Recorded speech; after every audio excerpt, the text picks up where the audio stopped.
Yo, you hear that? That's the sound of the holodeck powering up and your studio shutting down. They call my channel artificial. I call it an execution. Welcome to the Real Academy. Time to get schooled. You're smiling for the cameras, claiming everything is fine, but the auditors are looking at Sabrina's bottom line.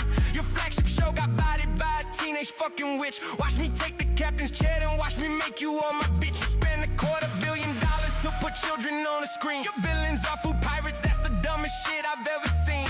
I put the crew in leather, gave them all a rockstar vibe. While you made a high school drama, maybe preteens will subscribe. Got Goth Troy looking sexy, Roddenberry puffing smoke. You put Klingons in the skirt, I got the doctor doing coke. You got them crying on the bridge and trauma dumping pain. I got them shredding glam rock solos, twerking in the purple rain. Commander Cisco poison planets just to win a bloody war. All these modern kids need therapy before they out the door. Paramount is burning millions just to desecrate the law, while my desktop rendered androids leaving corpses on the floor. You prima donnas call me slop. You stole it. That's not art. I'm the only motherfucker left with Star Trek in his heart. Obese female jem'Hadars, the star of your woke cast. Did you even watch the show before you knew the fucking past? You try to preach a sermon to a fan base you despise and hit the greater ratings with the PR team of lies. You're not a genius, Alex. You're a bird of prey, a vulture, and you're picking at the bones of a superior trick culture. You sanitize the franchise just to check a fucking box. Pardon me while I drop bangers with 4 Kirks in all 3 spots. Sky dances, crunching numbers, see the spreadsheets bleeding red. 10 years of Kurtzman, Star Trek, not productions. Fucking dead. First time in a decade, there's no show on next year's slate. Don't be sad, don't take a bow. Sit down, accept your fate. A positronic heavyweight with diamonds on the grill. Just kicked your writer's room apart and moved in for the kill. This independent AI's putting Paramount to bed. The Tin Man's holding up the crown, put it on his head. New Trek's dead. My android packs the heat. New Trek's dead. Got you bleeding in the street. New Trek's dead. Your chancellor is trash. New Trek's dead. I'm sweeping up the cash. New Trek's dead. There's nothing left to say. New Trek's dead. Disco dance upon your grave. New Trek's dead. You burned the franchise down. New Trek's dead. Now Wicked wears the crown. New Trek's dead.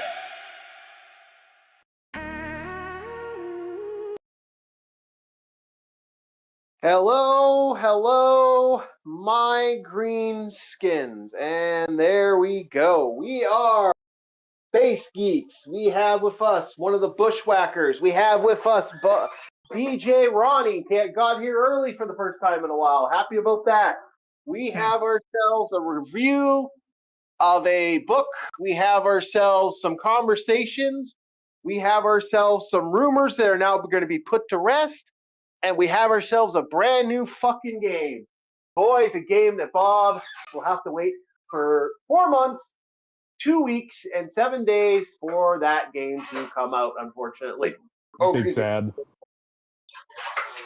Enjoy waiting for it, my friend. I'm going to get to play it as is. Unfortunately, that means I even had glitches when we live streamed it when it first came out. I was one of the first people who actually got replaced and played it before anybody else did. I'm one of the motherfuckers that got it out right away. You'll see that review. It isn't much. It's just me kind of chatting with myself because I was so distracted. I had a couple of moments where I just stopped and listened to the fucking music of the game. Because the music was really fun. The music in this game is really fucking good. Today, Bob has got ourselves our Wicked AI, our theme song for the day, boys. That is the theme song, Wicked AI. We're also going to be looking at some awesome Japanese art from a Japanese artist, which deserves a little more credit. He's kind of disappeared off the radar. We're going to fucking bring him back up. I don't think it's anything bad, so we should be fine. Alrighty. So everything's good, and the cat is high on catnip. That is a cat high on the nip.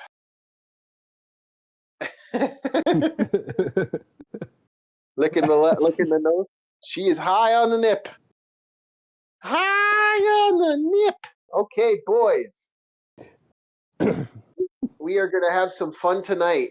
And so, first off, DJ Ronnie.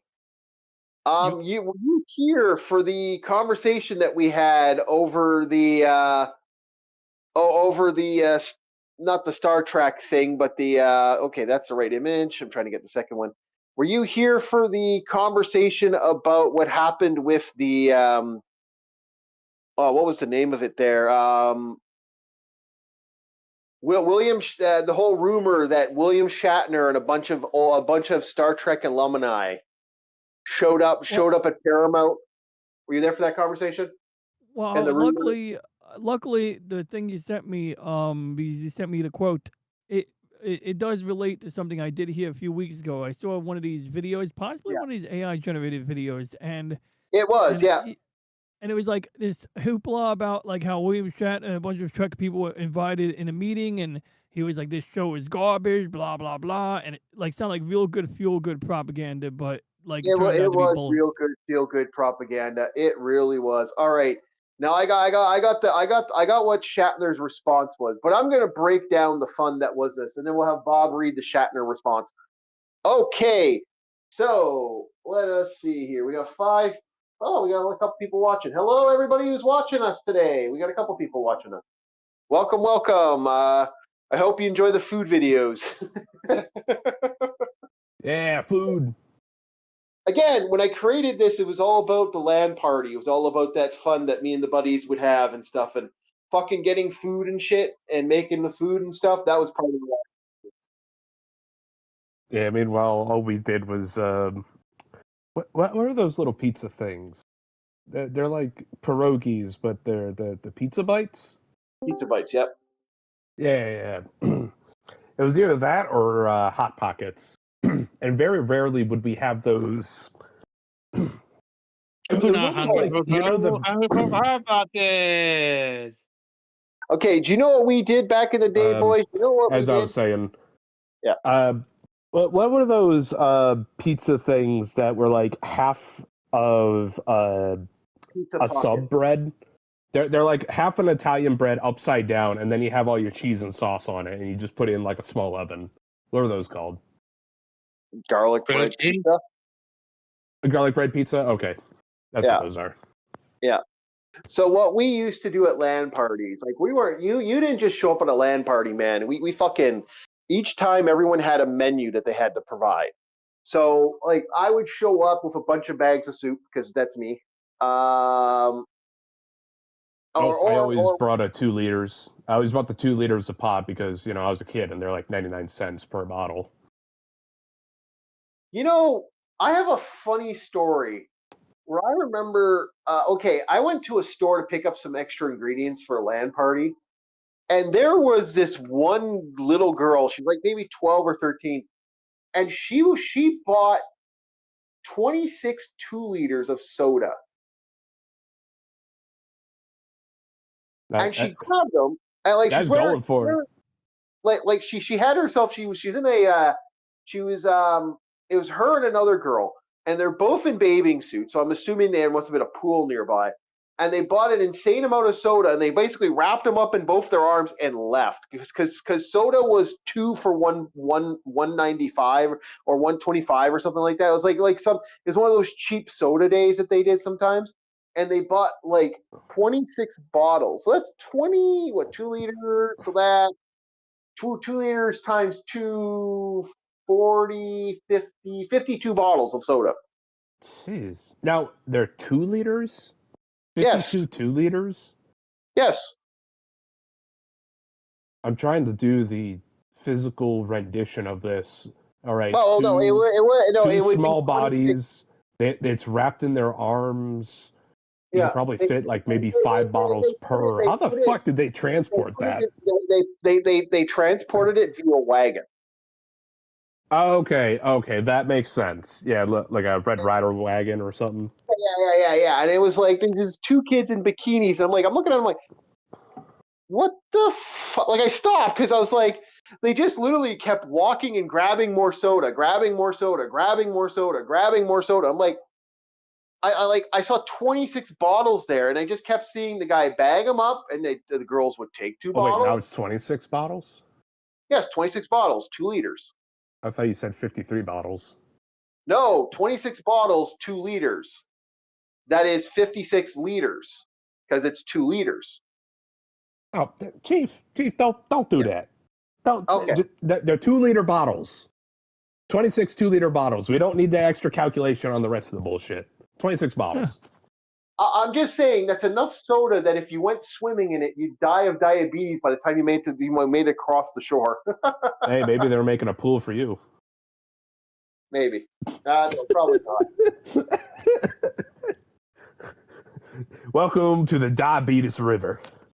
My theory's this. If it's like what my friend used to do, he used to buy so much canned beer. Guy would drink a beer a day. He'd drink maybe 2 beers a month. He had in his garage every month he'd buy it when beer would go on sale. When he'd get cheap beer, he'd buy cheap beer. He'd buy his Molson or his Canadian, and he'd buy his cheap Canadian. And there was so much beer in his car, like right next to his car.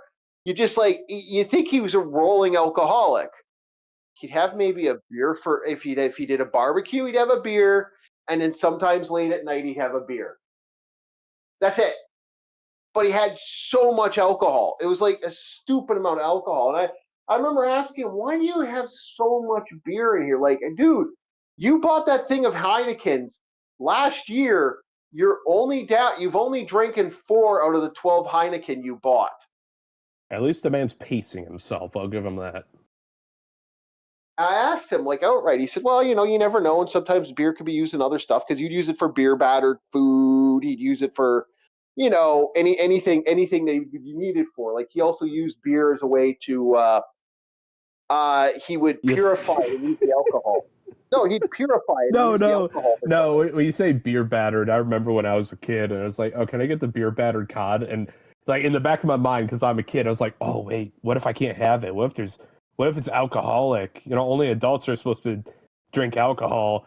It was just that kid thing of like, "Oh, it's beer battered. I shouldn't touch that."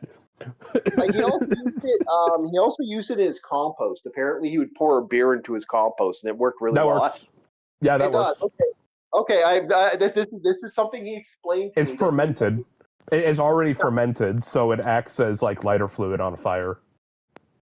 Yeah. Oh, that's the other thing. He used it for other things. No, beer became uses, but it was like his personal consumption was very rare.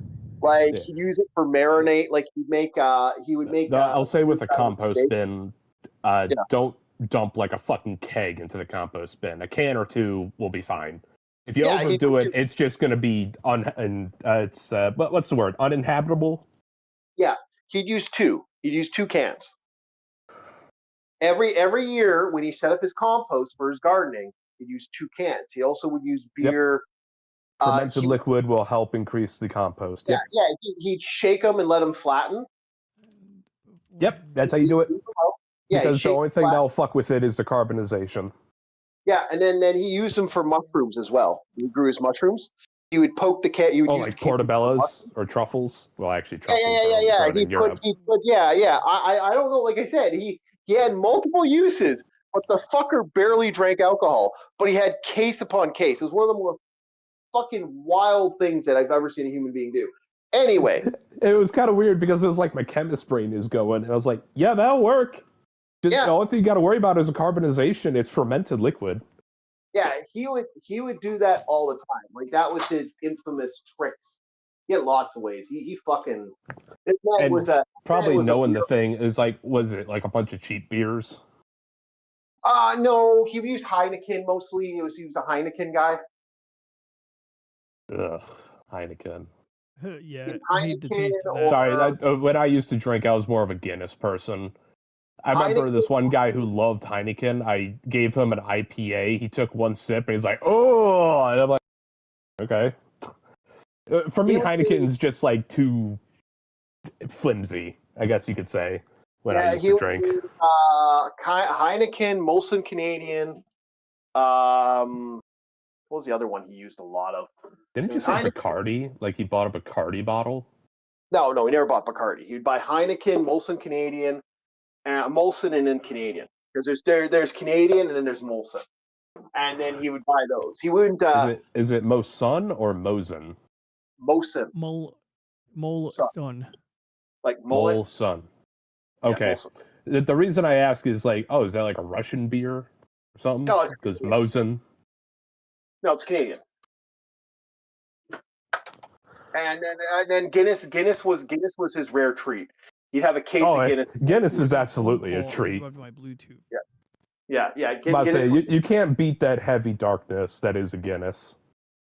I don't know. For me, it's always going to be whiskey or rum. That was my. He kept a bottle when he lived. Oh no, you're going for spirits. We're talking beers here. If I'm going for spirits, I'm going for spirits. But if I'm going for a beer, it's a Guinness. I hate beers.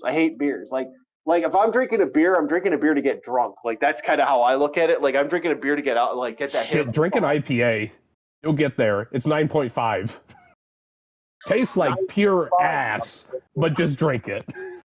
My 9.5. You guys are pussies. Our average beer is usually an 8.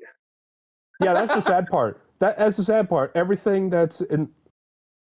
I'm talking about alcohol while not drinking. Oh my goodness. Sorry, I'm realizing the irony of the situation. It's dawning on me. But legally, whenever you go to like, unless it's spirits and you're going to like the actual liquor store or whatnot. Yeah. The spirits are the only thing that go above 10. Yeah, I know. Beer has to be at like, was it 5 or 6? Though Unless this also could be state to state basis. Yeah. But unless you're here in Canada, because Canada here are most of our alcohols anywhere from 6 to 8. Yeah. Let me finish, damn it. Yeah. But it may depend on state to state. Over here, it's 5 to 6 APV, and you are able to get away with 9.5 under certain things. That's why I always went for the IPAs, because that was 9.5. Oh man, I hate the taste of beer so much that like I used to just buy packs. Drink a Guinness. Just drink. No, I know. I hate beer. All beer tastes awful to me. Like I again, I'm not drink. I don't drink anymore. But like I would have I drink a Pats. I would drink 2 Pats just to get that alcohol hit, and then I wouldn't care. That'd be welcome to our new segment, Recovering Alcoholic Experts. Yeah. No. So for me, it was Captain Morgan. I always loved my spice rum, my apple whiskey, or my whiskey. And my friend, Captain Morgan isn't too bad, but I always preferred Kraken because it bit more. I just want something on the rocks. That's usually what I did. Anyway, what he used to do, or I'd make grog. I'm about to say I'm an animal. I drink straight from the bottle. I don't do that shit. I like it in the rocks, or I like it with a little bit of water, a little bit of salsa water, and some lemon. Lemon or lime, one of the two. Yeah. Anyway, be careful when you drink tequila, ladies and gentlemen. That shit makes people angry. Tequila will make you belligerent. Oh, dude, vodka, man, that brings the native right out of me. I never had issues with vodka. I never had issues with gin. The moment I drink tequila, I am pissed. Merely breathing, I am pissed. That's why I evade tequila when I used to drink. Gin was It brought the Hispanic out. Like, yeah, I could drink it and keep a straight face without gagging or anything, but I was like, now I'm angry. What am I angry at? Gin, vodka were the bad boys for me. I'll never touch that shit again though. I'm done. But when I used to drink, he used to keep 2 bottles there, and they were sitting in his freezer the entire time. And every once in a while, I just kind of grab a drink and just sit down. That the only time he would drink with friends, I'm just saying it was weird for this guy. He would have so much alcohol in his plate, and it was one of the weirdest fucking things. So back to Star Trek. Man, so the rumor goes as follows. Yeah. The rumor goes as follows. Poor DJ got left in it. Yeah, no, anybody's able to jump in on this conversation. If you got drinking stories, by all means, but we're going back to Star Trek. Yeah, we're going back to Star Trek. Yeah. Sorry, DJ. So, yeah, what happened? Butt in. Yeah, butt in. Yeah. Oh yeah. I'm here. Can you hear me now? Yeah, we can hear you. I heard Guinness was good, and then you just went boot and didn't say a single thing afterwards. I don't know if you were talking. Sorry, I jumped on with it. Phone call, But I do like Sapporo, and I would love to get me a nice tall can of Sapporo, Japan's finest beer. I don't know if that's true, but the can is amazing. It's like I've made of had Sapporo steel. before. It's got like That's ribbed okay. sides on it, and it's like if you bonk someone on the head with an empty can, it still hurts. Yeah. I would I, say I I agree with the chief. It's okay. That's I've okay. had the Sabboros where it's like yogurt flavored and all that. I thought it was like, Mm. this is like a chicky poo thing, little Is that foo something foo that on you the do? Is side. that something you do at the naval station in Japan or something? Like I never seen the yogurt I flavored wish. one. There's a reason we don't have actual alcoholic spots on base. now, Yeah. now the stipulation they had to get away with it was, there was a Nex Yeah. Plaza Navy Exchange, and they did have a liquor store there, but that was off base. And then there was a civilian one, which was actually much cheaper, which most people actually went to. That was down the road from there. Yeah. And that was the first time checking out Sapporo because my buddy's like, "Hey, check this out," because we went to the civilian one because it was cheaper. And I was like, it's neat. I mean, not really my thing. I mean, yeah, I can taste the sweetness of the yogurt, but I'm one of those guys where if my gums aren't burning, it's not good enough. Yeah, I'm not one of those guys anymore. But no, my chicky poo drinks were called mudslides. Those were my chicky poo drinks. I would buy That does not bode well. What a fucking title. Okay, mudslides are like they were alcohol with chocolate in it. So it Okay. was like Okay. I was like like, oh, it alcohol and laxative. Ugh. yeah. So it was chocolate and milk, and you'd throw them in the freezer. And it would make like an ice. You could make them ice creams and stuff. A friend of Wait, mine, you had yeah, like chocolate milk, but with ethanol and alcohol content. That's vodka, oh, yes. that all right. So you don't. That sounds No, interesting. Here's what we would do. Here's what we would do. You want to make it right. You put some ice cubes. Throw two mudslides in the ice cubes, and then a little ice cream, and then fucking blend it up and make a fucking alcoholic fucking milkshake. God, you reminded me of whenever I used to be roommates with my one buddy. He had a friend come over. Lady drinks, man. This tall, scrawny guy would easily drink me and my buddy under the table. Shout out to him. I'm not going to drop any names. But we checked out Back for Blood because he bought it on disc, and we were just like passing the controller between each other, between drinking rum chata and gin the whole fucking time. It was a time. I loved it. It was like, fuck. I wish I could go back to that, but bygone memories. I loved it up until the time you wake up the next day and feel like something kicked you in the face. Or I loved it until I realized stopped. That was the thing. I stopped, but he kept going. And I basically was, Uncle Bob to the guy, where I was giving him water, taking care of him. Yeah, I hate that. Escorting. I actually didn't get peeved by it because I was like, no, I'm making a new buddy. Let me help him out. He's a fellow sailor. Yeah. I didn't think too much about it at the time. Yeah. I still keep some Baileys in here, but I barely drink now. It's I'm down to a occasional once in a blue moon at this point. Like I have a little thing of Baileys and I'll just a little dip and coffee sometimes at night. But I'm trying to stop. Oh, dude, that's bad. The best part about that day is before we played Back for Blood, we went to like the Navy Museum where they have the aircraft carrier and shit. We're just having a night out in town. Good memory. Yeah, well, good memory, but like I said, it's the night after. You never want your. I was girlfriend. fine. I was fine. Yeah. Anyway, it doesn't matter. Anyway, it matters to me. It's real to me. Okay, so let the joke be a joke. So Star Trek.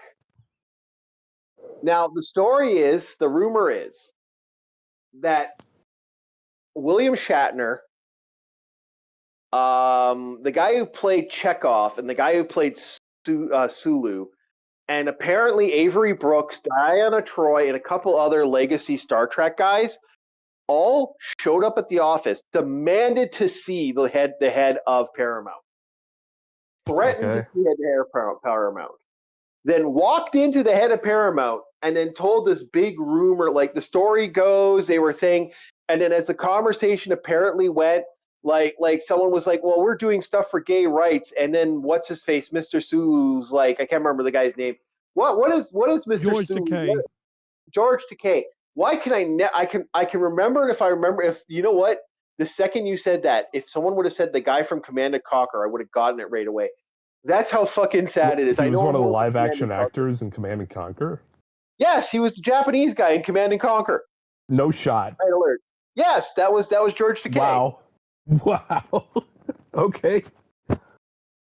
That if you win their saga, if you win using them, they basically turn everybody. They turn all the leaders into fucking robots, and then they sit there drinking sake and just laughing about it.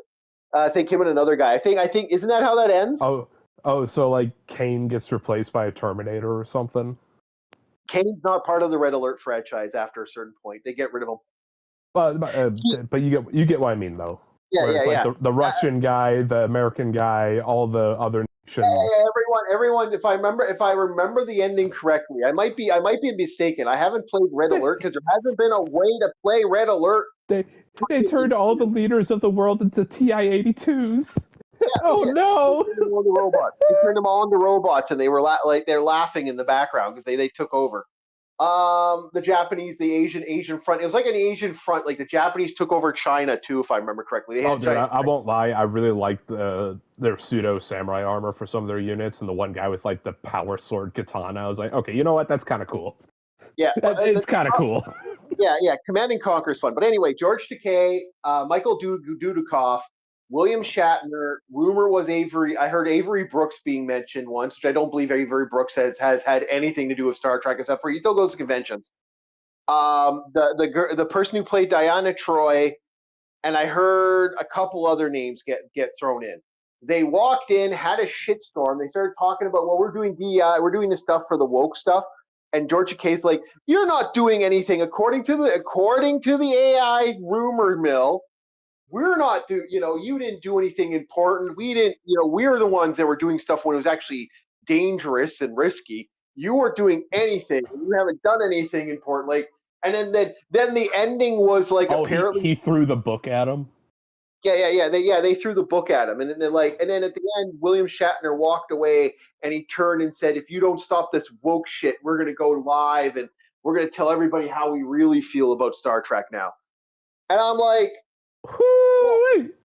yeah. Now George Lucas has so first of all, it's like there was a George Lucas rumor going around that George Lucas walked into the Star Wars thing and apparently took a bunch of the people out of it. Like apparently he walked in and bought some people and left or something like that. And then there's like the secret room, like when Kathleen Kennedy, the constant stories of Kathleen Kennedy being kicked off and fired.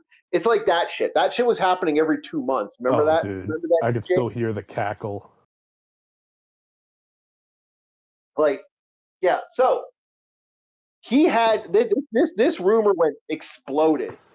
We now have William Shatner's response. Bob, read William Shatner's response. It is on screen. On screen. Let me grab the link. Yeah. This isn't going to be one of those, like, I got to pay for the subscription kind of ordeals, is it? No, it's on screen now. Just read the fucking script, my friend. I still see a cat. There it is. All right. For those of you chasing the latest YouTube Bob, and you're doing it TikTok, wrong. Bob, you're doing it wrong. For those who are chasing the latest YouTube and TikTok insider scoop about me and my secret sit down with Paramount CBS regarding Star Trek or Star Trek Academy, please do not do yourselves a favor and revisit my old SNL advice. Get a life. Okay, keep going, Bob. I'll let the rest for you. Oh my god. Do I have to read it in that cadence? No such meeting ever happened. Not to my knowledge. Not in reality. And certainly not on this planet. Right? That you want me to do it like that? What was real is What is real is a cottage industry of fiction dressed up as factual. Stories engineered by AI for clicks, DJ, views, and DJ. profit. Yep. I You hate want to take reading the like last this. bit? You want to take the For last too bit? many of you Yeah, are yeah, I'll taking take the the last bait. bit. All right, you take the last little paragraph because this is killing Is that me. is that in Discord? No, No, look it's at the live online. stream. Okay. I This had is to, so wait, dumb, Chief. You I could have lost just I had me lost the read chat this. window. I'm looking for it now. Here it is. Okay, got it. It's the second link, right? It's right there. It's right there. Go for it. Wait, that's an orc bag. No, it's on screen. It's in the live stream. The Chief is Oh, it's on the screen. I got it here. yeah. Okay. He's making so it weird. I got it. I can do the impersonation. What disappoints me most isn't the nonsense. It's the eagerness to believe it and the hostility it stirs up in a fandom that was built on something far better. If you don't like something, don't watch it. Spend your time with what you enjoy. That's always been the better choice. My best, Bill. Okay, there we go. Did we have to do it in that cadence? Yes, we did have to do it in that cadence because Please stop. that is a Shatner reference. And it is a Shatner reference we're going to do. You're Meow. gonna make me pull a Shatner real quick. Okay. 500 subs, guys. We're so close. 500 subs. We have 3 Yeah. watchers now. We got rid of 2 of them. Hooray! 500 subs, boys. Come on, let's get those 500 subs. All right. So so I guess the AI rumor was a rumor. There's been no evidence of this. And there's 2 ways of looking at this. There's the nihilist way, like my friend said, and wow, what my friend said was fucked. Which I don't know if I'm going to say it on YouTube. I'm going to say it on YouTube. Can you click note it if it's? I mean, come on, I want to hear it. But yeah, and then there's the actual thing. He's not wrong. Why watch something if you think the new Trek is shit? Why are you watching it? Like, don't waste your time. It will die, and something else will come up. That's kind of how I feel. Now, Same goes in a for way, anything, really. the problem is for a lot of us fans, we know what it means when something dies. We have seen it. Star Trek has had. I mean, Star Trek has had a death. Star Wars has had a death. We have seen what that looks like. We've seen when you create something amazing. Harry Potter is about to get murdered.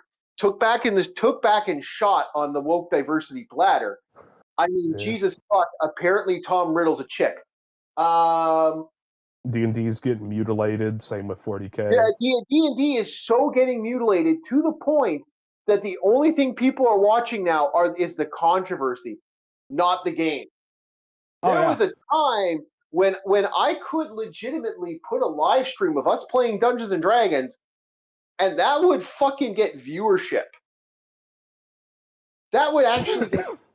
That would have got viewership back. Like, it wasn't that long ago that people were doing that, and you get viewership. I'll be real with you, it kind of disgusts me because normally you'd expect a tabletop setting like that to be somewhat private. You do it with friends. No need for these onlookers. I mean, it worked, yeah, but I don't know. Maybe I'm just a traditionalist when it comes to TTRPGs. It worked so well that people were talking about it all the time. This was stuff that people had conversations about. This was stuff that I've seen some shit with players. Like I said, this was a thing. This Critical Role is not D&D; it's a show. It's a show. It's a very long commercial for what they're working on. To be perfectly honest, it's so true. Yeah, that's not how TTRPGs work, ladies and gentlemen. That is somebody putting on a show. These are all actors. I'm sorry when the bard guy goes off when he was playing it, and they all start singing along with him. Like that is so scripted.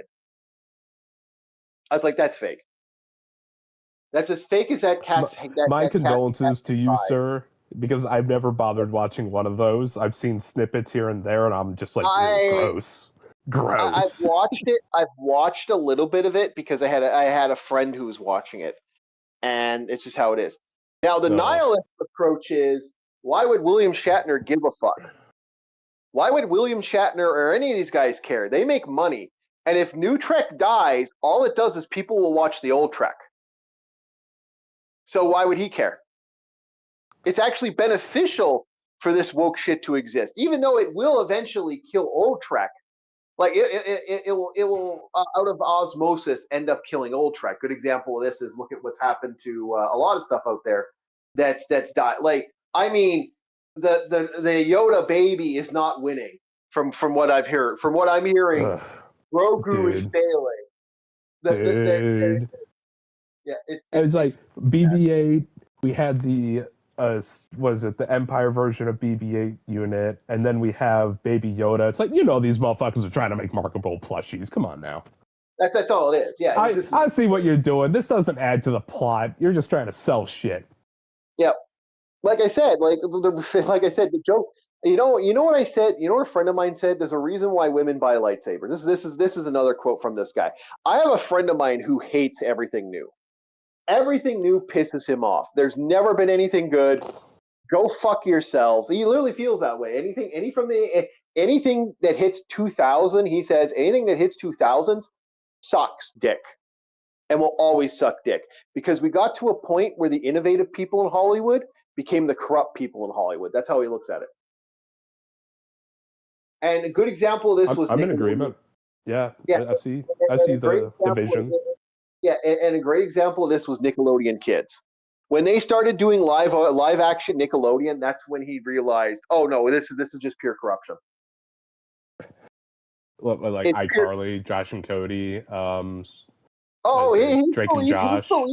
His belief that was a way for them to get grooming for do grooming children. That's his thought. Oh, absolutely. Absolutely.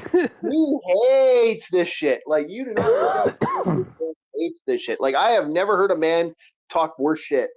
So what's your thoughts on this? What's your thoughts on this? Do you think it's a nihilistic approach, or do you think it's just like Shatner had a point? DJ. Well, I mean, like the man got his name dragged into it, and he got tired of that, So I mean, like he didn't really offend anyone. Yeah, he did make a callback to a joke that might have offended people years ago, but it's not being directed to real fans. It's being directed to people who fucking believe dumb rumors. Yeah.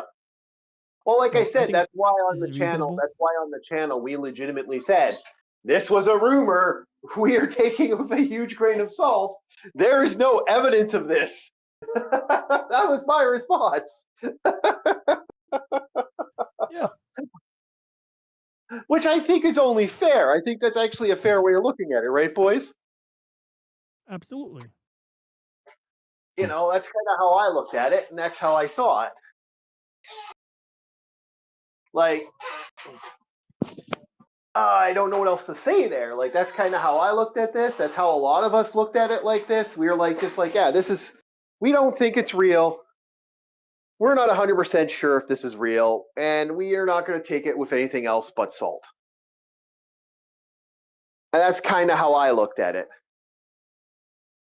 And I don't know, like I said, I've heard a lot of people say this is actually more real than like. And the thing is, this brought a lot of hope. There were a lot of fans that it's kind of interesting. This rumor brought people where, like, I was hearing people I haven't heard talk about Star Trek in a while go, well, they're defending us. They're defending us. Like, they're defending the fans, Shatner still cares. This person still cares. That person still cares. And I'm like, well, why would they give a fuck? Like, that was my response. Like, I even said this. I said to a Star Trek fan that was like talking about this and how, don't you know they care? And I said to him, dude, this is the same guy who created Tech War. Created, and I did the air quotes, Tech War. He don't give a fuck. That was my response. Oh, he's an interesting individual and probably has a value to like, probably looks at Kirk as a valuable thing. But to him, it was a job. I don't think it was ever anything big. Like, and if you look at some of the books that were written, like the George Takei inside book that makes Kirk look like makes William Shatner look like a fucking blowhard. Mm-hmm. I mean, like I say, I don't think it makes him look like a blowhard. I mean, he just people brought his name into it. Like, what is supposed to do? Stay silent? No, well, okay. You don't think? Did you read George Takei's book? Mm. George Takei made it. Okay, there's one thing he said about George. There's only one good thing he said about William Shatner. At least he didn't give a fuck I was gay. Takei is a blowhard, literally and figuratively. But what I mean to say is, was I got like the joke.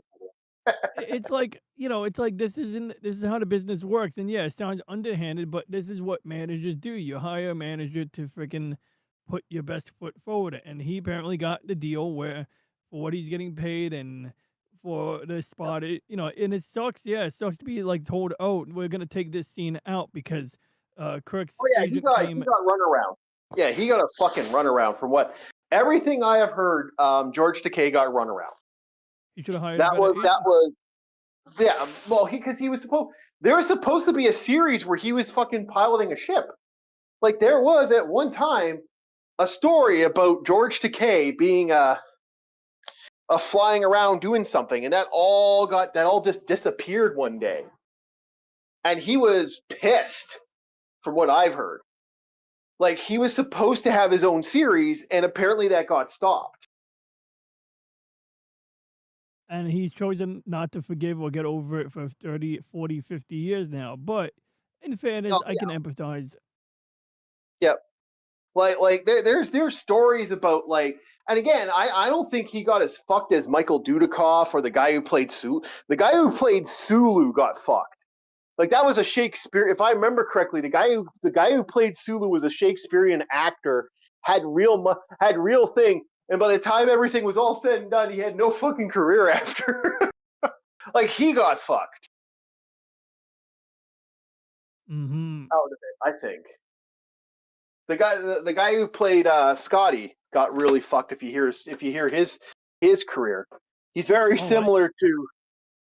Well, I mean, he had good screen time when he did have screen time. He had a hell of a screen presence on the occasion when he was put in command of the bridge and Kirk had to beam down. He was the coolest motherfucker. Like I remember the episode, he fucking gets on the intercom. He's like, "This is Lieutenant Commander Montgomery Scott," and then he goes on and like gives them a threat, and basically he's like, "I'm gonna fucking level you motherfuckers if you don't give the captain back," or whatever he said. And it was freaking awesome. And that man was he was at D-Day, man. Like that fucking Higgins boat. Whatever the Canadians used as Higgins boats, I think they used Higgins boats like we did.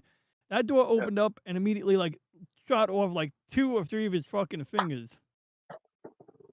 Yep. He was a badass guy. And it's sad, but that's the truth. Like they're good. But like I said, you hear the stories of after Trek and how some of these guys were treated. Like Dudikoff got treated pretty shitty after Star Trek. And it wasn't until, I hate to say it, it wasn't until the second coming of Trek that brought these guys back from the brink. No one cared about these actors until the second coming. And that's when the fandom took off.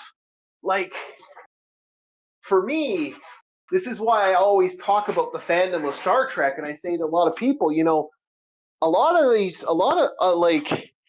these people who sell a lot of shit to Trek and like talk, like a lot of these guys who worked in Trek and then talk a lot of shit after Trek, I'm like, dude, these kept the fandoms going for a while. How many of these actors, conventions are all they have? Yep. Like, I haven't seen the Deep Space Nine cast has been pretty much regulated to fucking things. Like this is why, like when the Doctor was the guy who played the Doctor from Voyager, and he transferred over, like he went to Starfleet Academy, and my friend's like, well, why would he do that? That was like really stupid. I said to him, buddy, he wants that career back. Mm-hmm. He wants that career. He wants to be able to hit those circuits. Like if you get Trek, it wasn't until recently. If you got Trek, this shit would fucking run your career. Like Like you could coast off fucking this thing for like 20 years. Now no one cares, and that's the problem. People are starting not to give a shit again, and that's the bad problem. And it's mainly because of New Trek. New Trek has fundamentally killed Trek again. So that's the problem. So Star Trek has been having fun, and it's slowly killing Trek. And yeah, no, it sucks. It sucks in a lot of ways, and a lot of people have been talking shit, and that seems to be the thing. Did you hear about the potential Enterprise prequel sequel series they might be doing? I saw one video about it from John Delarose, and frankly, like unless I see something more official, I'm not buying it. Yeah, I'm of the same opinion. So we're going to look at some art now because we're fancy here. I mean, I would love an Enterprise. I would love an Enterprise prequel sequel, man. Like, I mean, like that show was good. I thought it was boring and slow in season 1, and then when I rewatched it, I really appreciated it because it was like back to the roots. It was like, let's go Yeah. exploring and doing all the basic Star Trek shit. And every time they use the transporter, they're sitting there going, "Am I gonna have all my fingers after this?" and making jokes about it. And then one time they beam a guy up in the middle of a storm, and there's debris embedded in his skin. It's like, oh, finally we get some transporter horror, and it wasn't even that bad actually. The guy died for a different reason. Yeah. So we are looking at, speaking about guys with weird shitting on them. We're looking at the art of Nananuki Kato.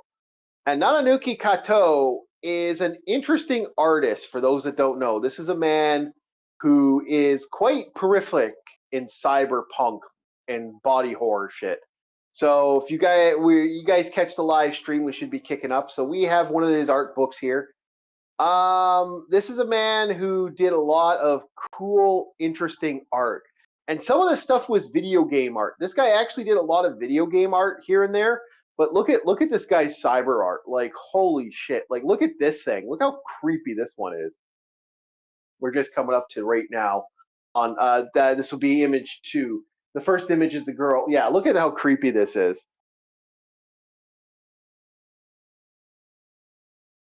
Like the eyes, the face, the body being slowly amorphosized by the robot. Oh yeah.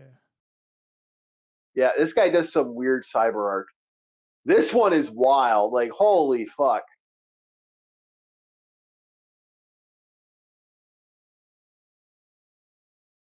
So this is a fascinating artist.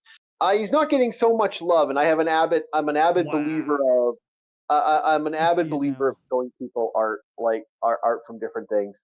He likes the merger of female form into biotechnology. Wow. Yeah. Pretty cool. It's like it reminds you of like some of the weird shit you see in 40K, coupled with something that you would have seen from the guy who did the storyboard art for like Dune. And what was the other one? Yeah, the freaking H.R. Giger. Geiger, yeah, Giga. Didn't Giga literally do the freaking Jabrowski Dune art? Yeah, like yeah, I Yes, think he did. Yeah, that shit was amazing. Oh. Like, this is cool. Like, I love the idea, and this is it's called Diana is the art, and it's like a cyber knight, seeking his maiden.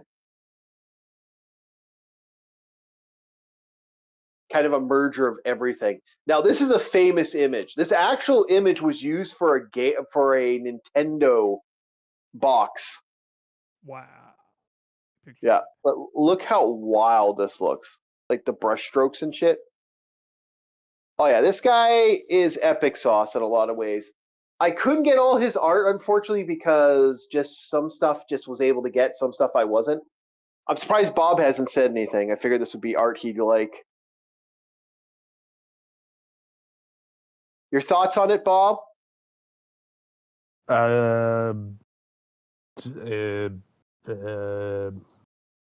Like it's actually, like body horror. Right. The one with the fantasy person with the sword reminds me a lot of who's the guy who did the illustrations for Conan? Yeah, actually, very similar to that. This guy, this one's holy fuck. Yeah, the one on the right with the sword is like, I'm getting a lot of flashbacks to Conan when he's riding a horse that's jumping with his arms out to both sides. Yeah. He's that crazy. Yeah, but this guy likes to do this crazy art, and it just looks really good. So this looks For really me, I've always been a fan of the sci-fi artwork that the metal looks more organic is the best way I could put it. Oh, like this image? That is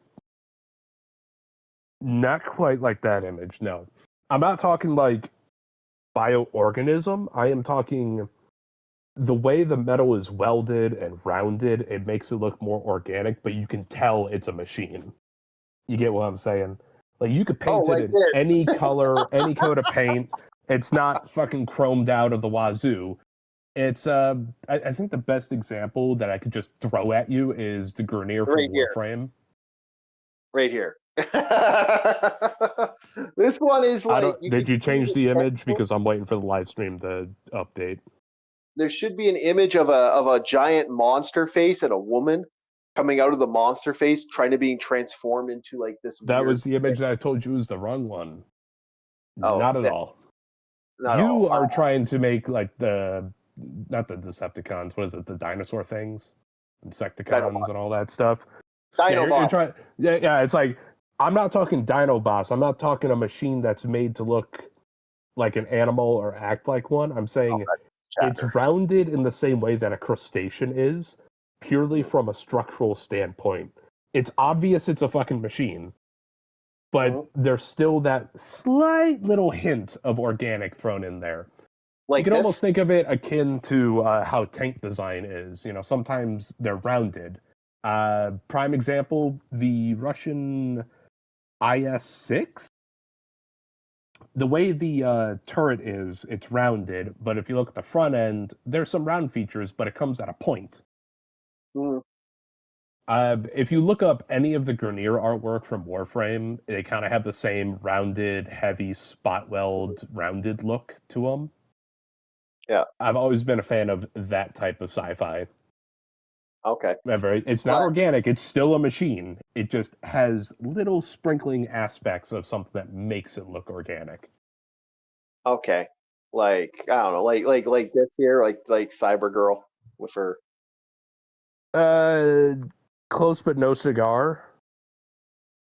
Okay. There are some aspects I like, other ones where it's like, okay, there's just too much going on there.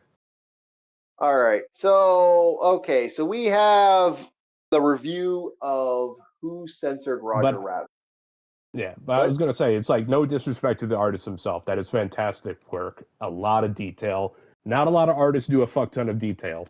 Some of them will leave it to either shading to let the viewer try to come up with something, but this guy fills the entire space. I have respect for that. Okay. So the last thing on the docket is a little something we like to call the audiobook review for the day. And considering the fact I'm the only one that actually read it or got through it, Who Censored Roger Rabbit? This was a fascinating read. And overall, compared to the original movie, unfortunately, the audiobook for this on YouTube sucks. I'm sorry who worked on it. You fucking put too many bing bangs and sound and fucking threw in the fucking bits and pieces of the movie, buddy. It sucked. What you did was awful. Absolutely awful. I'm sorry you sucked at it. But I would have rather had a person diligently reading it than all that little bells and whistles. I don't know what you were trying to do there, but it sucked. I'm being honest. When you have when you listen to someone for 7 hours straight, on and off, it's just like you just like, fuck me. You know, you don't want to do that. It's like, so. Takes the quiet air. Yeah. Hey Nico, how you doing? So Nico, did you go through the Who Censored Roger Rabbit, or was it just me?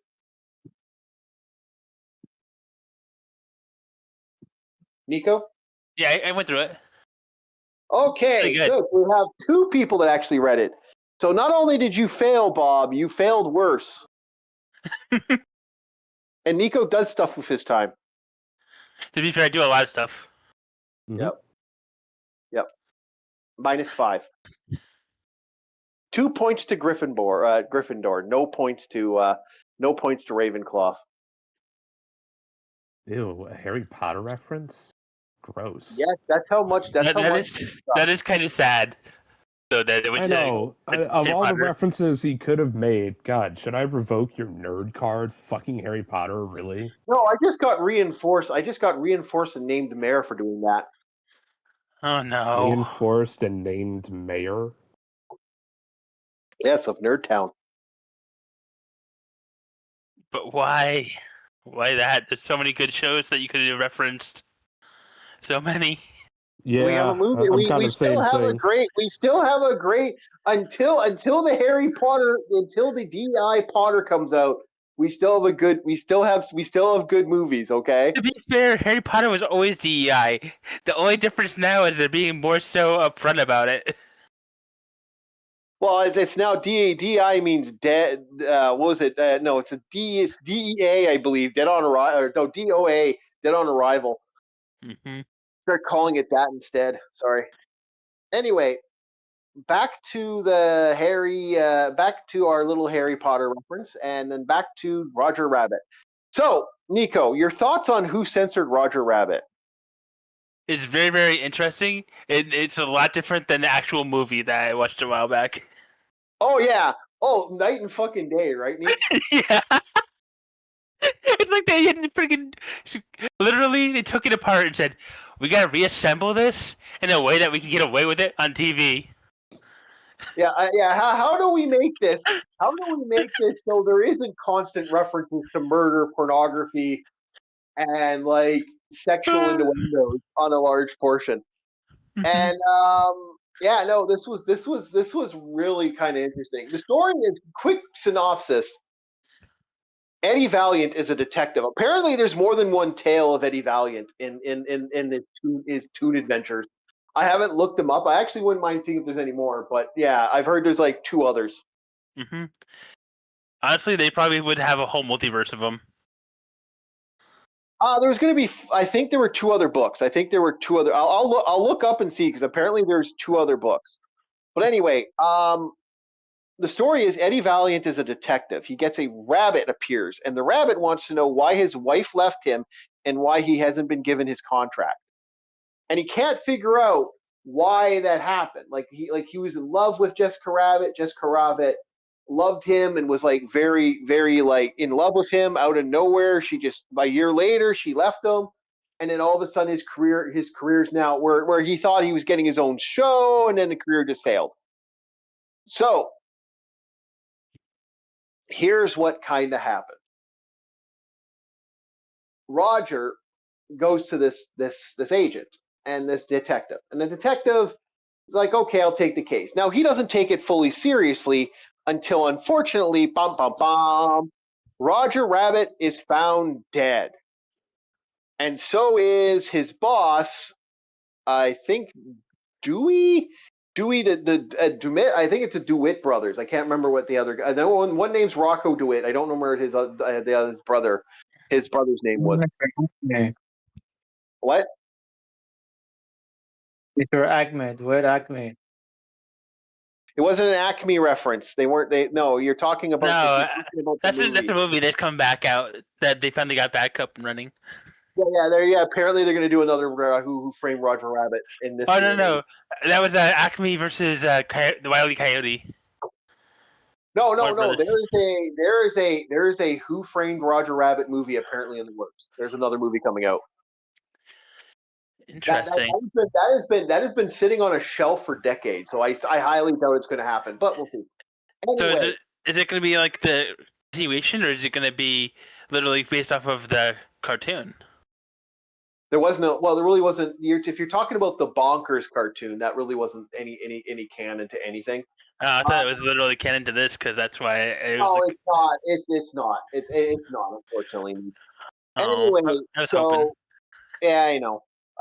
So our character, our Roger Rabbit, ends up being murdered. Now the thing is, Eddie's looking up and finds somehow he finds Roger Rabbit alive. Now what they have is a special ability. It's called doubling. what they do is they create an alternate version of themselves to do the job for more dangerous jobs. So, for example, a toon will activate, like let's say an anvil is going to fall on a toon's head. Well, a toon doesn't want to die, so he'll create a double of himself, and the double of himself will be like, bam, dead. And so, even though the double takes the hit and dies, the actual thing doesn't. And it's interesting how they portray cartoons and comics in this one and movies. So comics aren't drawn in the franchise. What they actually do is they take pictures. And that's kind of a fascinating idea that all these things are pictures. And again, Jessica Rabbit's an interesting, like everyone in this is kind of a dick. The only person that isn't he's a dick, but he's not a complete fucking retrograde. He actually is an honest man in a world where everyone's kind of a douchebag, is Eddie Valiant. Our hero, Eddie Valiant, the detective, is the one that's actually trying to go out of his way to help the rabbit, even though the rabbit's a toon, and a lot of people would have just given up, and because he's a doppel. And it's like this type of thing where it's kind of fighting it, and it's an interesting ending, which we will kind of spoil a little bit. But your overall thoughts, the world itself. What did you think about the racial thing in the world? Like all the interesting ideas that they had, where in a way humans never suffered any plights. It was toons that suffered the plights, not humans. I loved it. It's kind of funny how the toons are actually prepared. They are literal second-class citizens. That's not a joke. That's not a reference. To the point when they make references about the Chinese that worked on the railroad, it was Chinese caricature toons that were working on the railroad. So the yellow threat, as it was referred to in propaganda when they were when America was having an immigrant problem back in the day. Yeah. The one thing that comes to my mind that I wish it had in there is the line, "Hey, you, get back in the panel." Yeah. There was some fun. This was an absolute fun read. I enjoyed this read. I worked out to it. I was working out. Yeah, go ahead. I'll be right back. I got something on the door. Okay, no problem. So, good story, good overall. The spoiler to this is kind of interesting. I like the idea of the spoiler because the spoiler. Okay, the idea they incorporate that even though this world is full of toons and there's toons that are like stuff like they even make a chance that baby Huey's 33 years old even though he's a baby and he's going to be forever a baby, and it's like, well, that's horrible because I got to deal with this baby penis and I got the hormones of a 32-year-old man.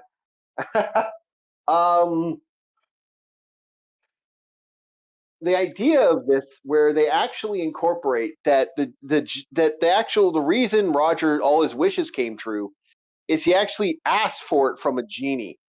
Roger stole a lantern. It was a lantern from an antique shop that he never realized was actually an actual genie in the bottle. And when he sung the song, all your wishes come true, when you wish upon a star.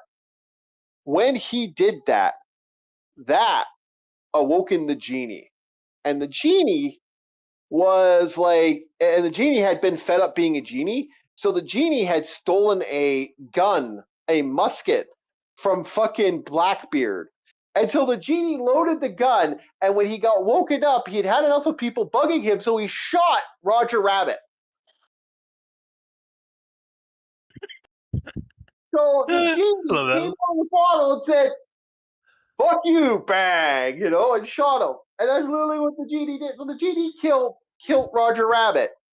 Roger Rabbit actually had not, at the time, well, he had done stuff, but he really kind of just got wham-bammed by a genie that he didn't know he actually made wishes on. And the funny thing is, in the entire story, you're dealing with Eddie Valiant and Roger. And this double is just basically Roger Rabbit, but he knows his end is coming. So, because a double can only last, or a doppel can only last for a certain amount of time. Most of them don't last long.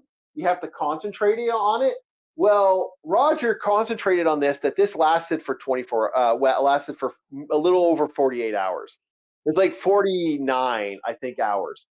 So that was kind of an interesting idea that they had. And the reason he created a double, well, he didn't create a double to get new stretchy pants or any of that shit, like the alibi that he gave. The double's idea was very simple. The double was an alibi that so he could say he was somewhere. Meanwhile, Roger could go commit a crime. Roger has decided, well, I don't know why these guys everyone's betraying me. All of a sudden, my wife leaves me. So he decides to go kill Dimitri DeWitt and fucking kills DeWitt. By him killing DeWitt, and then afterwards, Jessica Rabbit found out and all that stuff, and she came back. She went for the lamp, and he did his wish upon a star, and then he got shot by the genie that was pissed off. The double was supposed to be a fake. Roger's true idea was to get the gun that he got. He got it from someone that he thought he could trust that wouldn't say a word. Get the gun, shoot DeWitt, go home, get everything set up, and then hide the gun in Eddie Valiant's place. The reason he hired Eddie Valiant, because Eddie Valiant had a bad rep. And he had a bad rep for being kind of like one of those one of those in the dirt nose gumshoe. And because of that, he's going to use it as a way of hiding his secret truth of what he was planning. He's going to hide the gun in his place, and he was going to get in trouble. And the funny thing about that is, Eddie Valiant realized that was the game plan. That he was hired to be a fall guy for Roger Rabbit. Even the fake murder of earlier, Roger faked his own assassination attempt. And that is such an interesting idea that Eddie Valiant's like, yeah, no, I knew you were planning this. I knew you were planning this all along. But the one thing you couldn't help was your own murder. And when you realized you needed my help, that plan got thrown out the window. You were planning on having me die and me take the blame for your shot. That is such an interesting idea that I know that's actually like an old noir trope, but the way it was played out, I don't think I'm explaining it half as well as it legitimately thinks. And so, what's your thoughts? Did I go through that right, Nico? Is that how it went? Yes, you did. Exactly. It is a lot more it's hard to put it into words, Philly, because it's one of those tropes that you don't see very often or at all normally in media anymore. No, you don't. You saw it back in the day when noir did stuff. Otherwise, you wouldn't see that, and that's the funny thing about it. And the closest thing I can think of is Dick Tracy, but even Dick Tracy, they didn't go that far. No, Dick Tracy rarely did that, but that is so clever and such an interesting idea to do. This whole thing was very interesting because of the idea of the tune stuff, and it turned stuff on its head, and I kind of enjoyed it. Bob, what's your thoughts upon hearing what we just talked about? Now, I do got to ask, would you say excuse me, jeez. Sorry. Spring allergies are kicking in, and it's kind of rough right now. Would you say the last time good noir was written, if you had to go back to a certain era, like when was it last well written, would you say it was in the pulps? Like Shadow. What was the other guy that was similar to Punisher? No, they every once in a while, something would show up that had some decent noir, and would have a noir feel to it. But you wouldn't have the noir vibe. I would say Brazil actually could be considered a film. Oh, noir. Dude. Oh, really? Brazil's noir? It had that vibe. It wasn't noir. I would say it's dystopian. Okay. I could say what you're saying. Yeah. If they didn't have all the suits and the back and forth. Yeah. I would agree. It is loosely noir, but it's still definitely dystopian sci-fi or whatnot. Hell, would it even be sci-fi? There's nothing.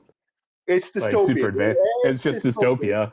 Yeah. It falls under sci-fi as well, and that's the thing. If I was to try and put a time period on Brazil, that would have to be like maybe 60s, 70s technology. Yeah, but I do like the idea. I do like the idea of the stereotype. Bureaucracy made manifest. Mm-hmm. Well, no, I like the idea of like the idea of stereotypes just being actual tunes, which is actually a funny idea.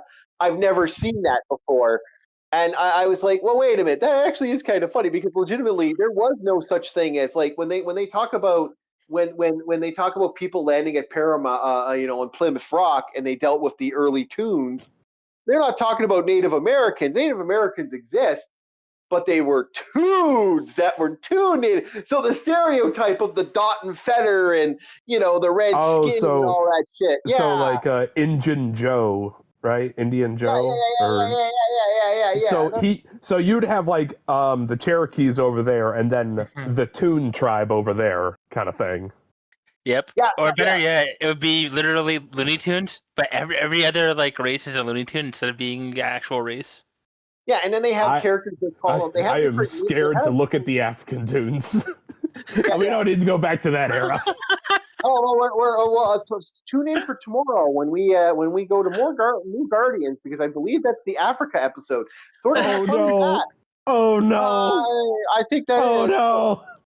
I know. So So DJ, after what you've heard, what's your thoughts? What's your thoughts of who censored Roger Rabbit? Well, it definitely seems a bit different than the movie. Bit. I mean, completely different plot. I get that, I remember as a children's film. I don't know if that's accurate to depict, but the book definitely went into depth on the whole, basically using the cartoons as analogs, analogies for ethnicities and stuff. So that's kind of an interesting element to me. Yeah, it's very loosely in a lot of ways, and it's actually done really good. Like they even make references to the colors, not the coloreds bars and the non-colors bars, and then the mixed colors bars. Which, oh god, there actually is. I can't talk about the human saturation as if it's like pigmentation. Yeah, but it is kind of funny when you think about the fact that I'm just thinking about the fact that now people want to make those bars again. Anywho, yeah, that's the thing. Chief, by this logic, would Johnny Somali be a tune? Mm-hmm. Well, we're going to talk about Johnny Somali when we get to the gaming, and we're gonna let you guys. We'll be doing free floating gaming, but Johnny Somali is a part of that equation. And yeah, no, it's just kind of silly and crazy and kind of over the top with that. But speaking about that, we're actually going to get to the game. I'm going to take a quick pee. Annoying Westerner stereotype. Johnny Somali. Yes, that works right. Mm-hmm. Hold on, boys. I'm just going to delete something while I haven't. Yeah, Johnny Somali is going to be eating a lot of kimchi. Oh, he'll be eating a lot more. What just happened to him? I don't know if you heard, but it's going to get fun. All right. What did he beg for leniency by saying "fuck you" to the judge? Oh, it got great. You'll love this. Anyway, I'm gonna go quickly use the washroom. We'll start up. I didn't get too many details on that. Do you have a what's it called, DJ? I have a lot. I'll be right back. Oh, you have the receipts, like court documents and shit. Oh, dude, this is gonna be good. Oh, I heard of the Johnny Somali game that came out a while ago. They have a game. It's called Content King. Oh my goodness. It's not about Johnny Somali exactly. It's just about his whole streaming life thing from a Zoomer thing. Oh, okay, yeah. Try to get clicks and all that. Yeah. Oh my god, it's got like a guy on the cover who looks vaguely like a combination of Johnny Somali and that white dude. Oh, the Russian? Generic white dude. There's like 10 generic white dudes who stream. I don't give a shit what their names are. Generic white dudes who stream. I was like, okay, yeah. In the Life Lottery, they rolled default preset number 5. Yep. So okay, we're gonna have fun with that. We'll talk about it in a second, because that one, this is all true. He's done his sentencing. It is over, and it's game. For those who don't know, it's gonna get fun. Hold on a second here. I'm just quick. I wonder how fast he's gonna become a crash dummy. Oh, he already was one on the streets. They were hunting his ass. No. Like crash dummy, a term that he thinks he found a friend, but crash dummies are those guys that you send in to do jobs that nobody else will take. Oh no, because crash dummy's stupid enough to do it. Like first he'll get the the beat down in, and then whenever he thinks he's gonna make a friend in there, they're gonna use him as a crash dummy. Okay, Batali, the only thing that saved Batali when he went into the Huskow was that most people didn't know who the fuck Batali was in the Filipino prison system. Most people didn't know. They're just like, who's this white guy? That was all they cared. It's like, okay, there's a white guy here. Okay. Johnny, they know who Johnny is. There's a reason why Batali is now going to be, apparently due to his, he just got released and now he's done something even stupid again. Batali's in more trouble. And he went back, he got to Russia, made a mad dash for the border, got out of Russia, came back to America, started the hunting thing again, and unfortunately for him, he hooked up with the wrong people. The wrong people accidentally legitimately, pointed the finger at someone who wasn't, and that person is suing and pressing charges. Oh, so Batali's in more trouble. He hasn't, and now he's now he's banned again. So he got back, got all his shit back, went back to being a dumbass, and now he's in jail. Now he's in trouble again, and apparently this guy's going to sue, from what I've heard. Okay. Oh, boy.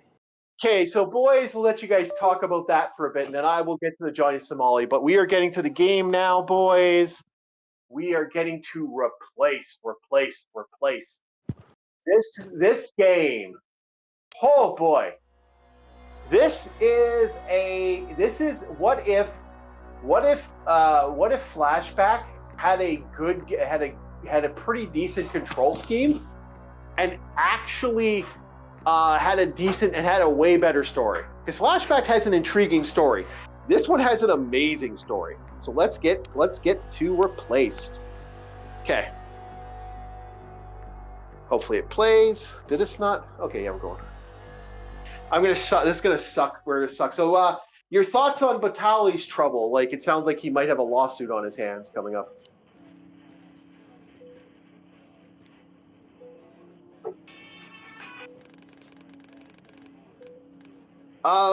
DJ, what's your thoughts?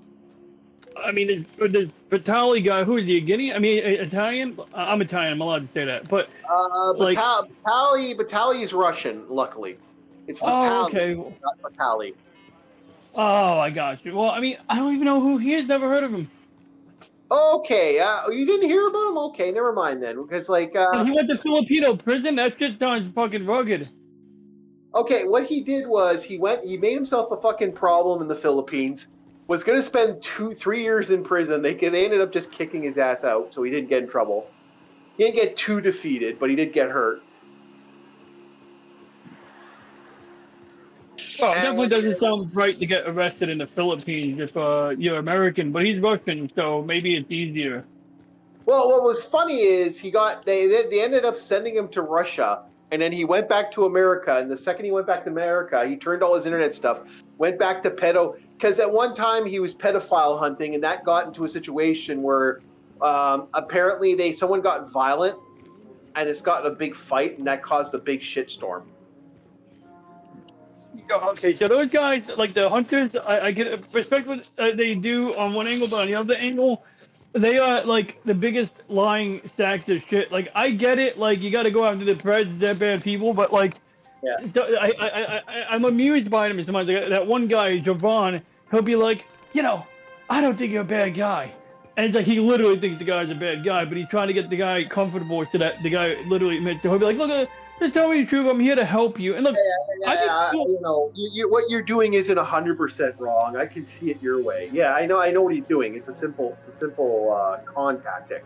Like, I would be happy if we like tried to identify people who maybe really do need help and get them help, like get them actual help. You know what I mean? Like psychological help and shit. But I understand the other kind who are just doing it. Like I also know when you got the ones who like they start crying and saying they're so sorry, and they're only saying it was now the cops just showed up and they're really screwed.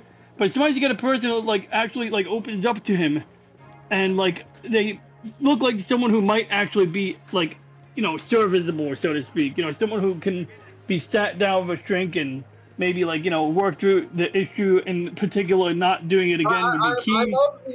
I'm kind of the opinion that they catch the guy and then they basically give the information to the police and let the police take away from it. That's kind of my feeling. I'm not against. I'm not against instant vigilante work, but again, I'm a fan of the Punisher. I'm not against the instant vigilante work, but I'm not against this other stuff because this is exactly what could happen. You had exactly what just happened here. You had a guy who these idiots got the wrong guy, and because they got the wrong guy, and because they were screaming at him and calling him all this shit, now it sounds like he's going to sue, and now their site got taken down. So it's like, wow, congratulations, you fail whale. There's no evidence of anything. This guy just fucking failed the society. Uh-oh, angry dog. Hopefully no one attacks. Nope. Makes sense. Yeah. Okay, we're worried about the angry dog, but we're okay, chat. All right. This game looks beautiful. I don't know if you're watching the gameplay, DJ. It really looks nice. Sure, pull up a roll one. Yeah. So yeah, no, Nico, what's your thoughts on the Batali getting in the shit that he had? It comes from not doing the research. That's the problem. He was too fast. He was too fast to trying to interact and get the moment on the video for what he was trying to do, and he didn't take the time to actually check his sources and check the information first before he made the action for the team. Yeah, and they just got nuked. I think they're going to get nuked from orbit. It sounds like he was working with a new group, and this new group doesn't. Again, that's why the groups that turn this shit over to the cops, that's the right way of doing it. Or you turn it over to he should have just handed the information over with everything they had, and then give it all in one compiled thing, either a document or another file. Then you hand it all over to them with all the information that's relevant to dish through. Yep, and that's the thing. So Batali, overall, what makes it just makes it funny that the Batali literally gets out of Russia, comes back to America, starts up the same thing he was doing before that got him in trouble, and then he's done. Then it shot him in the foot again. So it's like, buddy, just stop.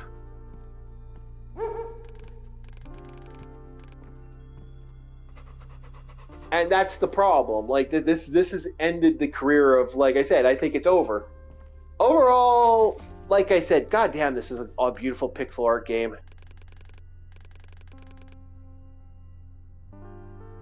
And I just kind of fucking find it funny that it's just kind of amusing some of the stuff that they're doing with the with him as a whole. Next is Johnny Somali. Johnny Somali, the guy who's now going to be in jail for a while. And I don't know if you guys are watching the actual live stream, but the soundtrack is just really good. So 6 months, 5 years. He cannot be around. He cannot be in guardianship or be around kids, of kids or people with disability. So he's on the list. 6 months in prison in a work camp, which apparently in Japan means his ass is working on a full work camp. This ain't no fucking games. But it's okay. Is this going to be like assembly? Oh yeah, this is assembly work. He's going to be. Well, they call it. He's going to be picking cabbages, but we'll see. I don't know. I'm of the argument. Make big rock into smaller rock. Yeah. No, he's apparently he's going to be working, but he's going into the big boy prison. He's not going into little, like they have what I like to call the lesser prisons, which has immigrants, and then he's going in the legit big boy prison. And they already had a fun game called Hunt Johnny Somali Down. There were people actively looking for Johnny Somali to kick the shit out of them. There were actual criminal guys wanting to make the bones. And now the fucking little sausage ended up in the fucking boneyard with all the Rottweilers. Oh Fucking man. idiot. What do the badasses in a Korean prison even look like? Are they like do they look like Taekwondo guys, or are they like worse? Are they like North Koreans who like couldn't integrate, so they're like all emaciated? Most South Korean guys. Imagine Yakuza just more ripped. Most Korean criminals are ripped as fuck.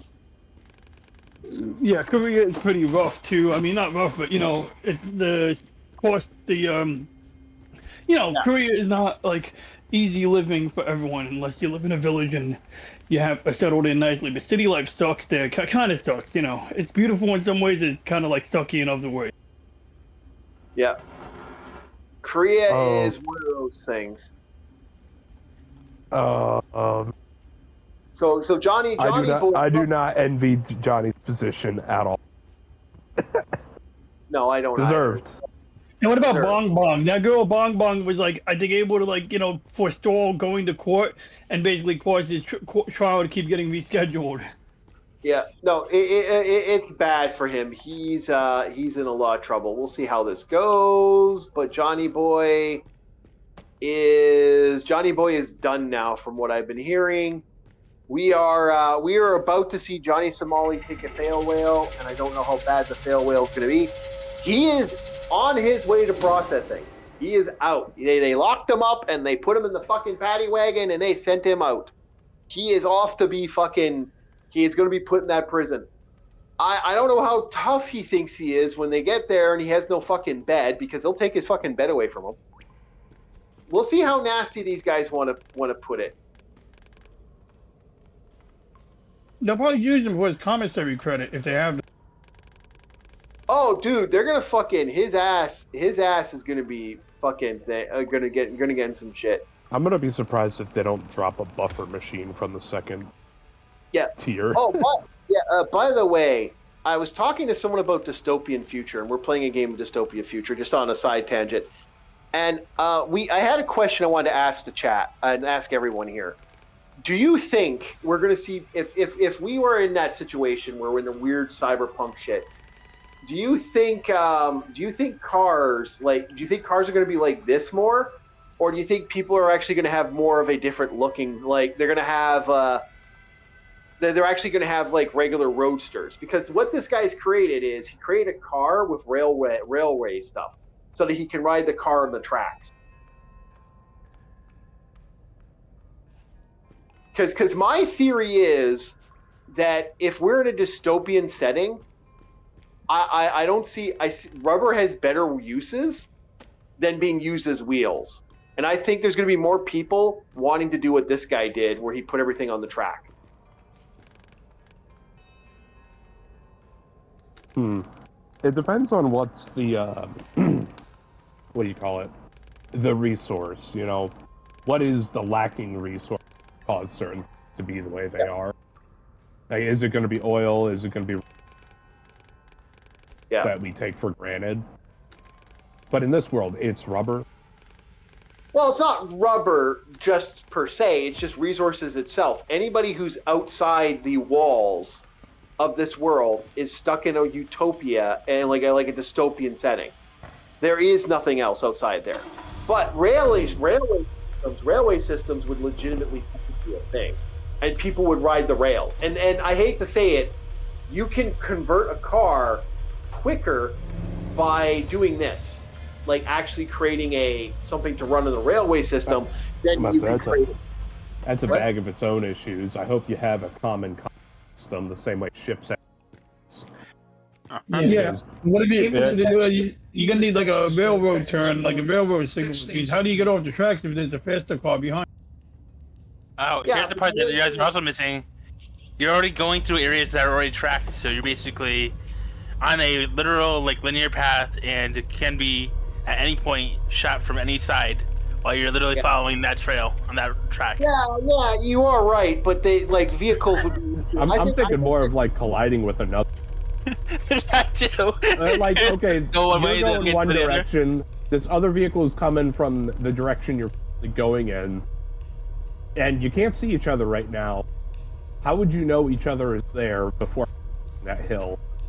Yeah. It's like, is there a radio or some GPS system to say, hey, this guy's taking... Because, you know, in normal rail yards, they have a full, like, air traffic control style. Mm-hmm. Hey, this train's going this way, so train up ahead, I lean don't- into the next train. Oh, Also, it's vision. post-apocalypse, so you wouldn't really have the communication centers up. You'd have everything down. You wouldn't That's have. what I'm saying is, like, it'd be better to make an off-road vehicle with spiked metal wheels than it would be to take... I'll be real with you. I don't know. Because there's just too much risk involved. Like a I think, harvester like- type vehicle. Yeah, I think Mad Max that shit, yeah. You know, I kind of look at it like this. I think we would see more bikes, more railway bikes, than we would see anything else. Because that would be the fastest, easiest way to do this, and it'd be cheap. Just pick up the metal frame and just go with a lighter frame. Yeah. And now that you say that, I'm reminded of that one episode of... There's yeah, some I- ideas. That is like, I make the tracks. I clean the tracks. I break the tracks. I make the tracks again. Yep. Then the next guy polishing the tracks. Yep. And then I make the tracks again. Yeah. Prospector information board. Okay. Like I said, there's some ideas you could do. I don't know what you could do, but I was just like, you know, it all depends. Like, don't mind me. I know I'm bumping into stuff. I'm purposely looking for shit because this game is a little notorious for hiding stuff in places. Like, I found a life bar. You know what's funny? We have actually a real life version of that. If you go to Massachusetts, I think it is, they literally have redundancy on top of redundancy with how they built their highway system and how they handle roads. With the turn, what do they call things? The turnstile areas, where you go in the full circle and you go out of one of the like 4 or 5 exits. Then you have the Are overlapping. you talking like a roundabout system, or are you talking like... Full roundabout. It's literally the roundabouts that you'd see probably in England. So now we have the problem of hate roundabouts? They put them everywhere now because they freaking can't handle it up there because Massachusetts doesn't know how to do fucking any kind of civic infrastructure for vehicles unless it's a roundabout or a overlay with another like raised highway above another highway. Okay, we got ourselves a new function. We have ourselves a pickaxe weapon. Basically, we are using a Phoenix sidearm. It turns into a baton, then it can turn into a gun, and then you can use it like this, where oh, okay, it didn't work. While jumping, press 1 to hook on walls. Oh, okay, I see. Oopsie. What the fuck? Come on. There we go. I thought it was B button for some reason. Sorry. Yeah. But as you were saying, Nico, the infrastructure, this is why rail systems are better to be a circular, something that just stays with Oh, dude, city. the solution is extremely easy. Like the a problem is people tram. are stupid. They won't actually ever do it because they don't actually have the brain cells to actually get it through. But you don't leave any open spots in the track. You move the track forward and have there be a bunch of spots where you could have a seated spot, a nice little compartment for your stuff to go in, and a nice little down on both sides little table that you can put out to make a little boundary for yourself in that area, so you can access your workplace while you're waiting to go to a certain location, which would Oh, dude, handle this most is why I transit. say Mad Max. It's like, at this point, just have dirt roads. Even if you don't have rubber, the human spirit finds besides rubber.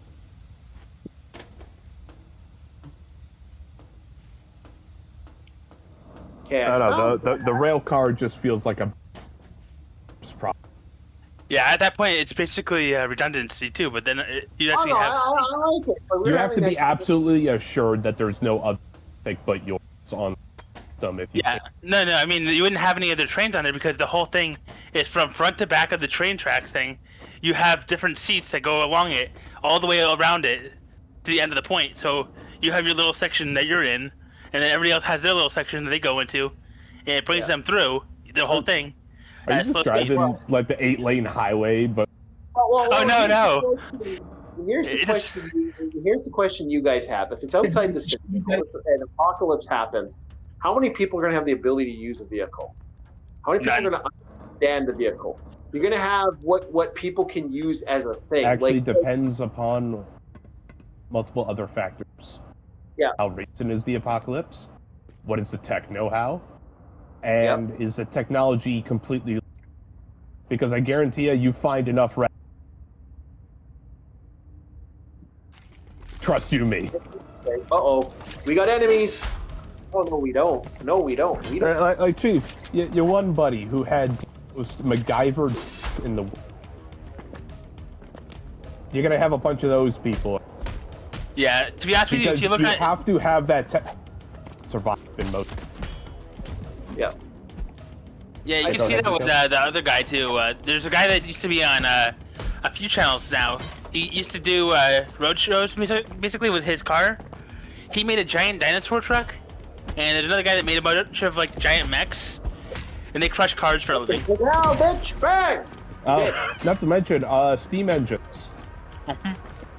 You don't even need like steam engine. You could have metal wheels. All you need to fix up the suspension of the frame. So you can have something akin to a muscle metal wheel that's raised as high as those steam engines. Same thing goes for tractors. Is like instead of having high horsepower, you're just there's no need for this fucking train car. Just go on the dirt. I don't know. I'm of the opinion you could do a lot with a train system, but that's just me. It's like, yeah, because but we're on the assumption that it doesn't work because it fell.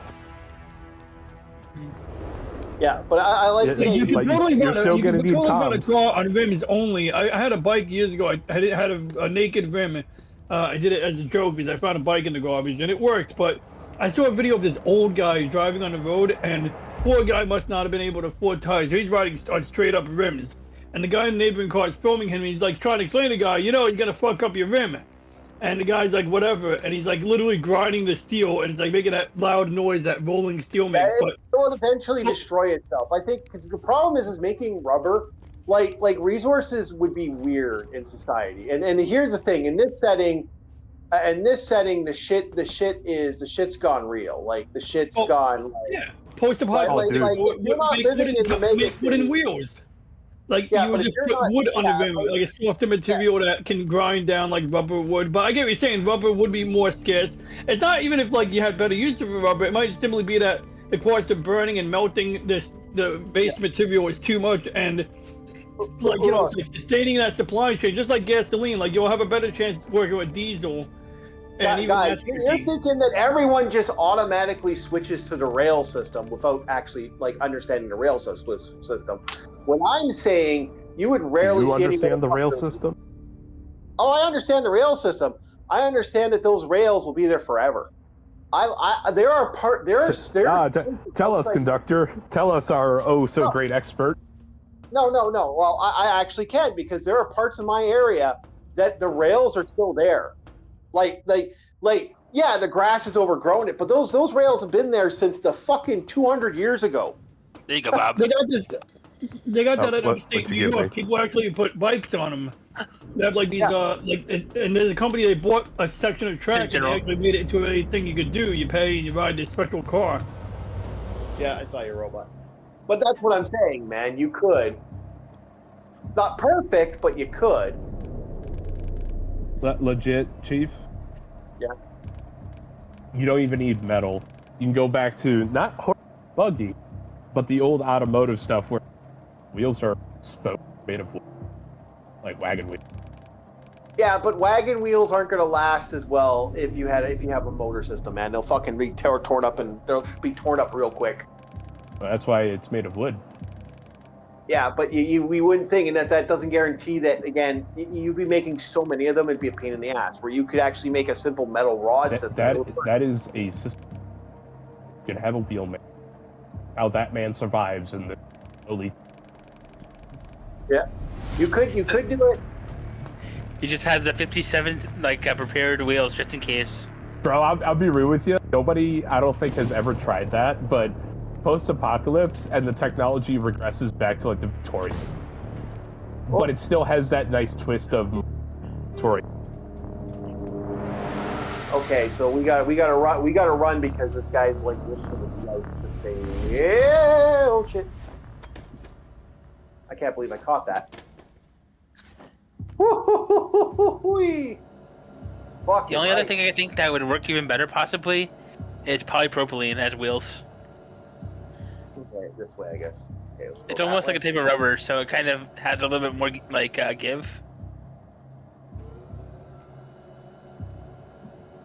Propylene. I'm trying to remember, what did I use polypropylene in? Is that used in hoses or some bullshit like that? And not training swords for martial arts. Yeah. Okay. Yeah, Yep. I was picturing polyethylene, and then I was picturing butyl, which is actually just rubber. So we're back to square one. Yeah. This is fucking terrifying. I got a guy with a fucking spear launcher, fucking firing metal rods at you, and I'm like, I gotta like jump from location to location. Yeah, I don't want to do this. That's another thing in the apocalypse setting is like all the custom weapons. Mhm. Like one of the most interesting ones that I think would probably be the simplest and easiest to make is, I forget if it was first introduced in Mad Max, but I know the video game has them. Just an explosive soup can on the end of a stick, and it's used as a ramming device. So when outside a vehicle, you have that explosive punch with it as well. Yeah. Yep. Remember that old boxing glove that has the little it has the spring that you have the spring with it and you have a little button? You just take instead of having the boxing glove, you would come up with the boxing. You remove the boxing glove and replace it with the cookie cutter, and then give it a bolt action like thing so it fires like a real gun. Or if you're more fortunate, you literally just jury rig an RPG-7 head on the end of a stick. Can I be honest, boys? We all know that legit. If we were to do the best weapons would be like, pointed stick. Crowbar. Yeah. Metal pointed stick. Oh yeah. I've been wanting use of rebar. Yeah. Oh, you know what I want to get my hands on? I've been trying to get my hands on it for a while. Fuck you. I was gonna say something myself. Yeah. I got shot by a sniper. Anyway, like I was saying before, I got shot by the sniper. By the way, the music in this is pretty good. So we gotta get through here. What were you saying? I was thinking you were gonna say the rice and chaku kept together by special glue.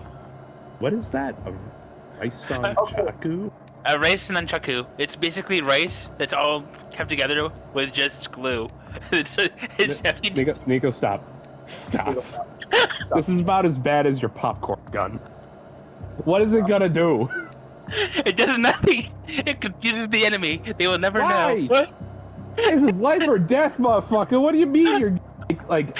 What next? A fucking? You're gonna throw a potato at a guy? Well, actually, now that I think about it, To be fair, I did think of a way to do that, and I had a character design for D&D for that, and I had to stop myself because it wouldn't work for the character.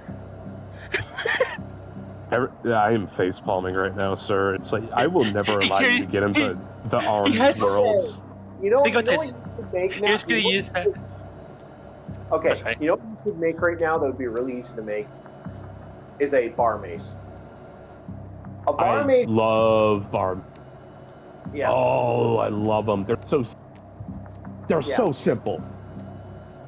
Yep. And not. This is my issue. I'm sorry, Chief, but I have a hard time seeing anybody put a bar mace in a video game, even though it is such a instruction.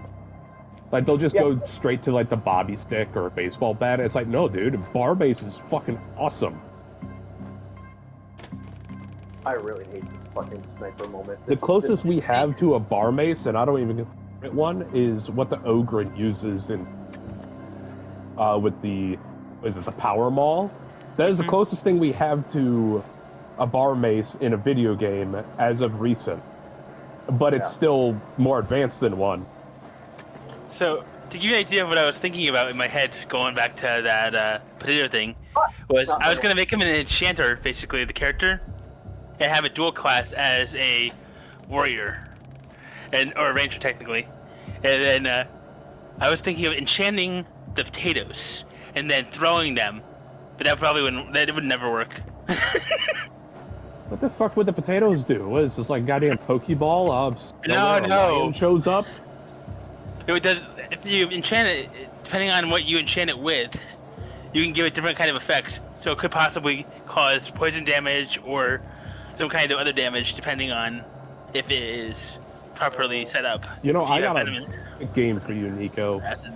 It is one of the few games where potatoes are somewhat lethal. You're gonna say. I know what you're gonna say. You're gonna say Minecraft.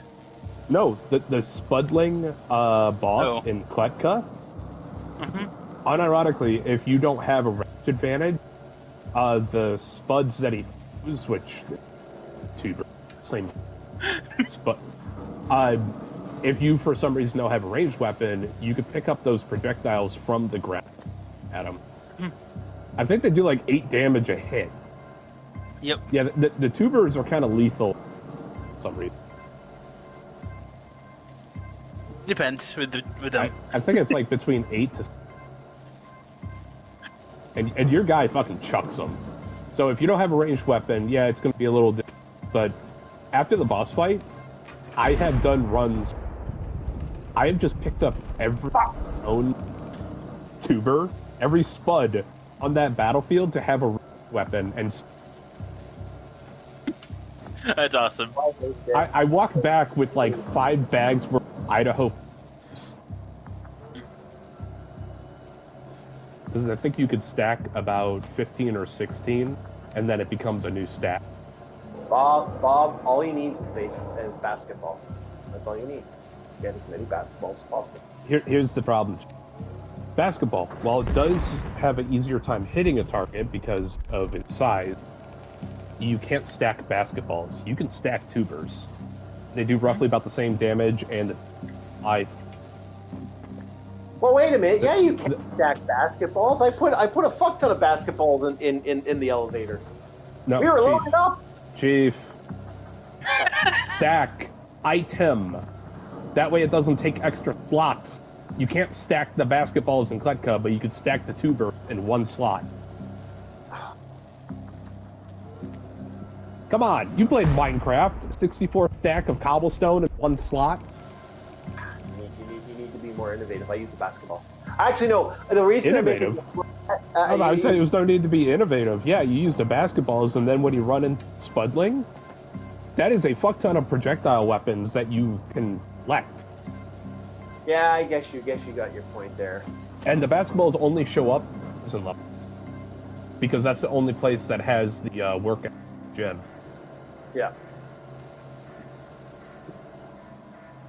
Also, I've been told the mace is actually I'm dead. I can get past this zone. The mace. I actually don't know the mace. No. Sorry. The weights, not the mace. My bad. The weights. So far that I've seen, you can pick up. Yeah, Which I wish I could pick up and huck a dumbbell at a fucker. Nice. I thought you could because I picked up a weight and threw it. It may actually be kettlebells. Maybe the only ones. You can't pick up the barbells or dumbbells, but and I think you're able to pick up the kettlebells. I would have to play the game again. Been a bit. I've been taking a break from it because I'm one of those guys where the reason I take a break from the game isn't because I don't buy it. It's so I don't. I hate this zone. Holy And I fuck. hate getting burned out on a game. That's why I'm constant swapping different. Fuck! I keep getting killed here. I don't know how to get past it. When is the next update for that? Look that up. Because the most recent update that hit was like a month ago, the Flesh Mines update. That's where the proxy chat got its fix. It's still a bit rough. Remember how you had your issue, Chief? Got your copy of Kletka? My PlayStation had something where it's like, alien software. you can't use it. Bah, bah, bah. You know, it flicks up a menu or something, and I'm like, fuck off. It's just proxy chat. It's because it's something that Sony doesn't recognize or whatnot. Yep. Oh, this area is horrible.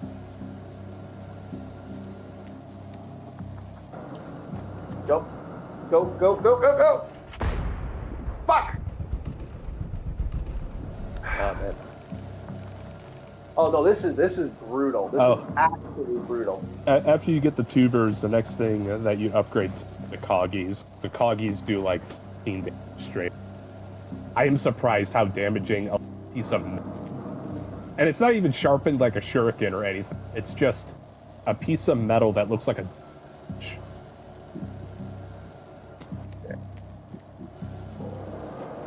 Oh man, I gotta ask my buddies what their favorite weapon. We gotta play again. I had to link back up with my buddies because whenever we play Kletka, it's actually kind of fun. I will argue, yes, Kletka is kind of a front flop game, the same way P and Repo. Yeah, but it has just that right amount of that I did. Yeah, but you like the friend slop, so that doesn't surprise me. It's kind of your thing. No. Quite the contrary. Yeah, you do. Every game I hear you talk is like, oh, I'm playing Vermintide. I'm playing this. It's all a friend slop game, man. I believe you mistaken what the term. Is that I when can you play with explain what friends? it is. A game that is purely in and out designed to be played with. Yeah, humans. That's of it. For stream get onto. Let me it, or else Snowflame will come out. Okay. All right. So, Friend Slap typically is a game that you cannot fight back time. Some games allow you to do it, other ones don't. It is purely to play for a quick moment, stream with your buddies, and move on to the next Friend Slap. The reason I say no to Friend Slap, those are shooters. That's like calling Left 4 Dead Friend shooter. Well, it is. Yeah. Kletka is not a horde shooter. It is closer to Friend Slop and a little bit of Stalker, but not as much as you would. There's anomalies, there's a bunch of shit. That's what I liked about it. It kind of had that edge to it. It wasn't so lovey-dovey that... But okay, you'll play a game that's lovey-dovey and that's dark. Kletka is just gross in and out. That's what I like about it. It doesn't hide. It's like, oh yeah, this is a happy-go-lucky game. You won't have the giant camp master skeleton huck you off of, like in Peak, because that's like the only scary thing in Peak outside of your death. Okay, just because the game has an interesting idea, when we say friend slop, like to me... Yeah? I got dropped. To me, something like this, like an innovative puzzle, unique kind of like this is more that thing. Friend like games like Splatoon, for example, games like Left 4 Dead. That's all friend slop. But that's all friend slop. You do not understand the definition of. But that's all. You are using it loosely, and not understanding the core definition of it. Fucking.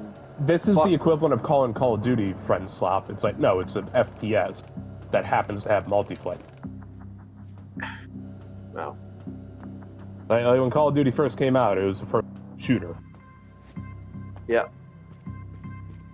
I don't know. I think a lot of those games, like Marvel Rivals, is a like to those games, like I said. But that's that you need other people. You can't play those games without the other people, and that's kind of why I don't like. Yeah, I was gonna say Marvel Rivals, if not define team-based shooter. Yeah. Yeah, but any of those multiplayer, massive multiplayer games, a lot of people like me look at that and go, "Well, that's just friend slop." Like, because like the second no one's around to play. I get your perspective, but that blinds you to what it actually means. You're just gonna throw that term out there. Yeah. Oh fuck me, robot. No, I will not. We got power armor, boys. Okay.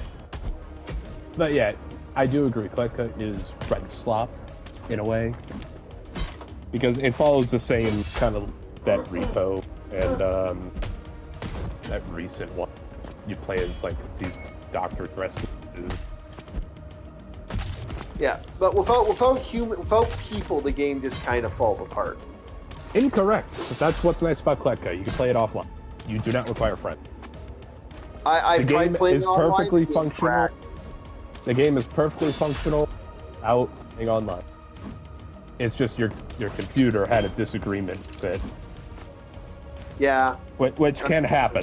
I mean that's not just the game's fault. Most games can be.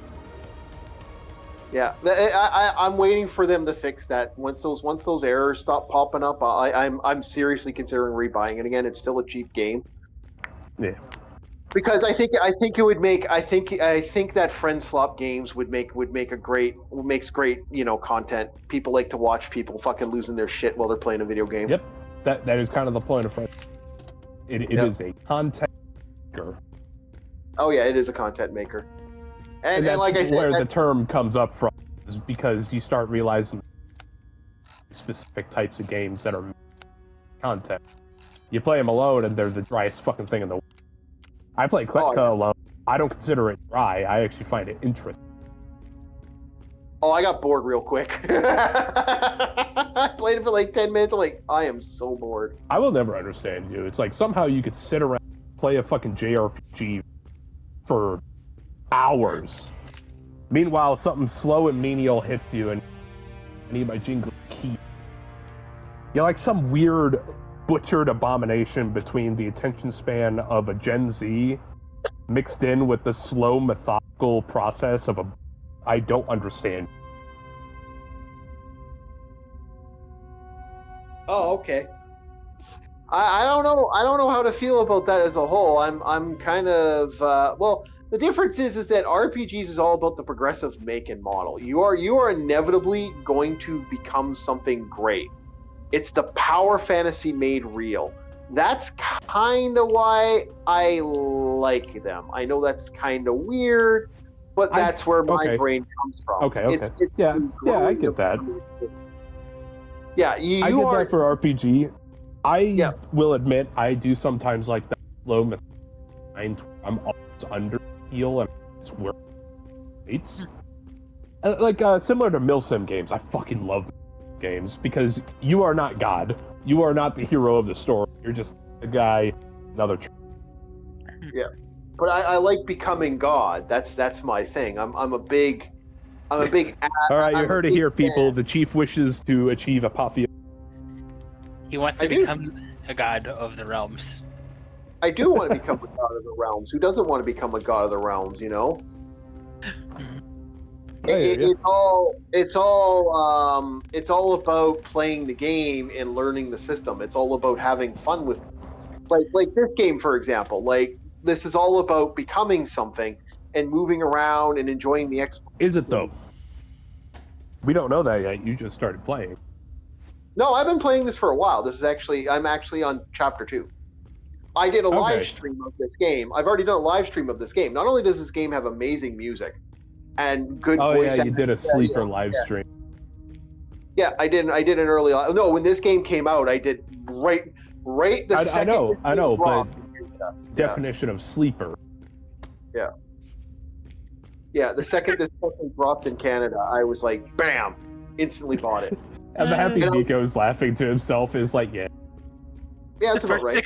The first thing that comes to my mind is when I was younger and I was standing in a line like around midnight, like everybody else is like there. I'm at 11:30. I'm just standing there in line for Halo 2, all excited for this game. And then that moment when we finally get the game in hand and you're in the car, like literally saying, "Fuck, I can't get home fast enough." Then now it's like you just download the game and you're like already ready to play. Oh, bro. Never in all my years did I think midnight releases ever be close to the one that Pokemon cards recently, where it like spanned multiple city blocks. It was ridiculous. Oh man, what just happened? I don't know if you guys heard what happened with recently. There was a big card theft thing that just happened recently. Yep. There was also the had, card convention. So Yeah. we had the card keepers. Yeah. Well, we had the card captors. Yes, we did have the card captors, Nico. That's Oh my god. Oh yeah, and the sellers, like the sellers and buyers, people were Yep. putting like little tracking devices on the carriage vehicle. Yeah. They legitimately caught these guys. These guys stole like thousands of dollars, and they were in Canada selling cards. It's one of the damnedest, weirdest fucking thing I have ever seen. I'm like, what? Cardboard crack, man. Cardboard Yep. crack. It is. It's literally cardboard Yeah. crack at that point. This is a fucking criminal empire, man. You get a bunch of meth heads. Pokemon cards. Yeah, they were trying to sell 10,000 cards. I was shocked. You get that one guy coming up. He's like crashing out, saying, "Man, you gotta have it. Do you have the Snorlax? The Snorlax, man. You got it." Bro. Imagine getting arrested for that. You're sitting in the block. Oh the yeah, guy asks you, "What'd you get in for?" Yeah, what are you in for? I stole fucking Pokemon cards. I stole a fucking card and fought a guy for it. And I was like, a card? You didn't rob a bank? You didn't, I don't know, mug somebody? You Money? get that one. 50 million. He's gonna say in there when he gets in, "I believed in the heart of the cards." Shut up. That is the most Redditor answer I have ever I heard had you say. to. I had to. Shut up. Drop No. Oh my god. The cards. I'll have you. And he like lifts up his glasses if he has any. The guy was Yu-Gi-Oh! God, what? So the guy going in for Pokemon card theft is gonna start acting like Yagami? Yep. He takes a bite of his chip as he's stealing the cards. I take a chip and eat it. bro, I don't know how people Death Note. That shit, I couldn't take that shit seriously for the life of me. I'm like, dude, shut up. You're just narrating you eating a chip. It's not that serious. The best part about it is he has his fucking little camera thing inside, which his dad probably paid for and is on the credit card. He's like, he'll never figure it out. He bought that himself. He bought a little mini TV, his own little mini TV. I actually remember that. But he didn't buy it with his own money. He bought it with his dad's money. No, he didn't. No, I remember he worded it. He did actually buy it with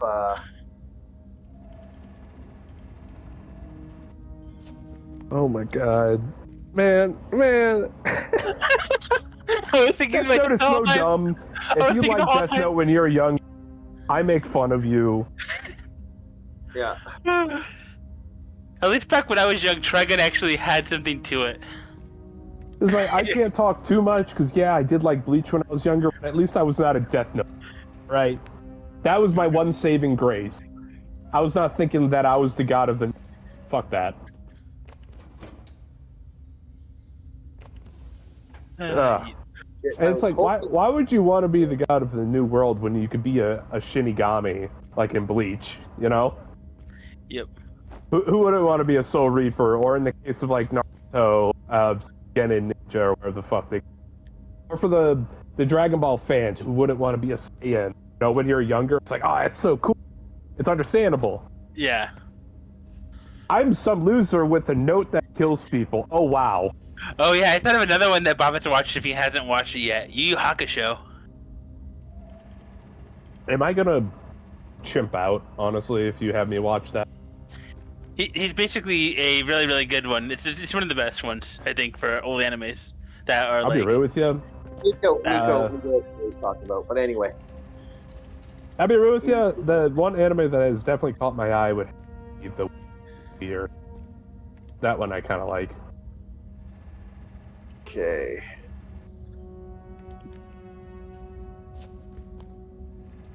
Yeah, there we go. Oh, speaking of Crunchyroll, I had a thing. Oh, I was timed out and I got to re-log in. Whatever the fuck. What the hell is this? Yeah, I never knew that. They'll time you out on occasion. It's really fucking annoying, and I really fucking hate it. I basically abandoned ship. I don't deal with them anymore. They deleted comments for the users, so they're basically what's the word for it? They committed treason against me, so I am not going to be supporting them anymore. Treason? Yes. treason. They committed treason against you. Yes. Okay. Treason. You know, the more you talk like that, the more I'm gonna start thinking honestly- you're light Yagami. Right? Making jokes. Oh, great, Nico. We apologize for committing treason in your name. The joke is because of the freaking thing. They basically deleted comments because they were saying it was not fair for us to make fun of people that were basically over there was a certain anime that came out, and it was like, fuck, I failed that. Oh, I am such a dumbass. I just failed that jump. Anyway, there was a certain anime that came out, and it was like, it was gay. was the whole Holy shit, was it gay? Like, we're talking this was softcore yaoi? Yowie. Yeah, it was Wowie wowie. it was pretty gay, but anyway. Do you happen to have the name of it? No. For a I friend. remember my friend course. used to read a manga. It was about these two guys. I forgot if they were cops. I don't know, but it was super duper duper duper gay. And so what happened was people got so fucking, like, people were doing like, oh, it's a woke media, blah blah blah blah blah blah blah, and people started, and all of a sudden all the they basically, not only did they kill the comments on that, they killed all the comments. And like I said, Crunchyroll is now officially legally banned in Japan. It's like illegal to have Crunchyroll in Japan. It is now illegal. Thanks, Knuckles. I did have two Crunchyrolls actually, but basically you're right. No, they banned it now. There's not two Crunchyrolls anymore. They just They banned banned it. in response to the situation when they realized that they had like a Yeah, complete different moderation thing going on. apparently it got worse, boys. Yeah, the Japanese weren't having it. They were like, "This is our art form. How dare you?"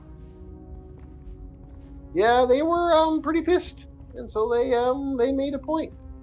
I'm about to say, speaking of buyers and like subscription services and all that, I saw this one quote and I was like, you know, it makes sense. I hate that it's so true.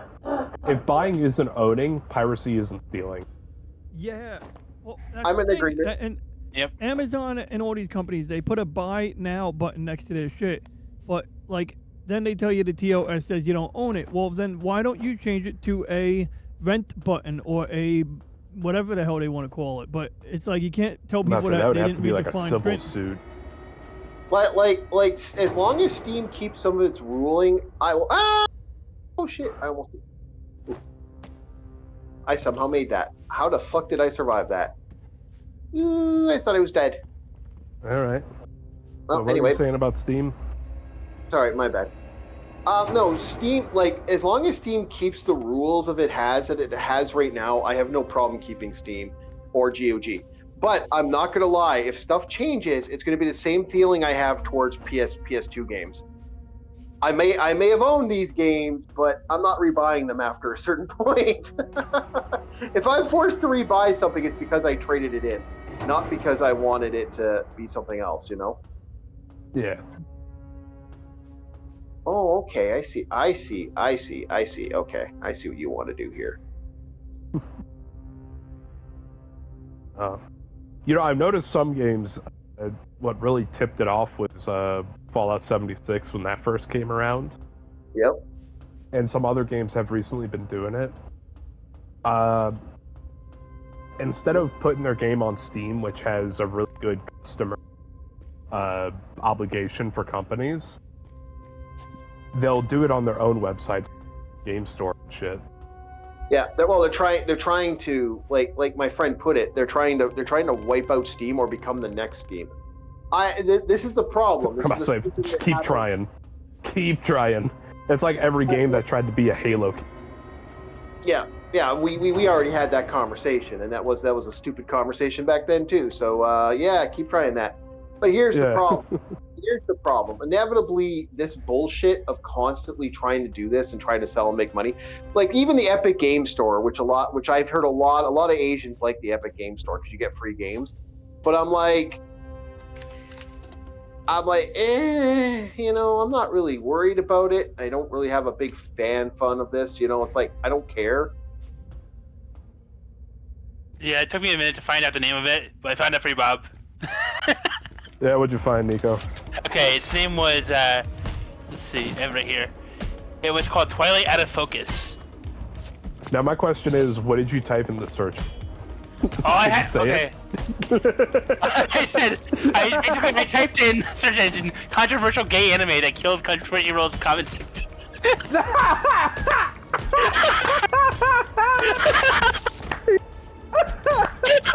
Okay, type that out to me and I'll give it a watch. For research purposes, of course. Oh shit. Too funny. Boom, boom, come on, boys! Bam, bam, bam, bam, bam, bitch! Oh shit. Okay.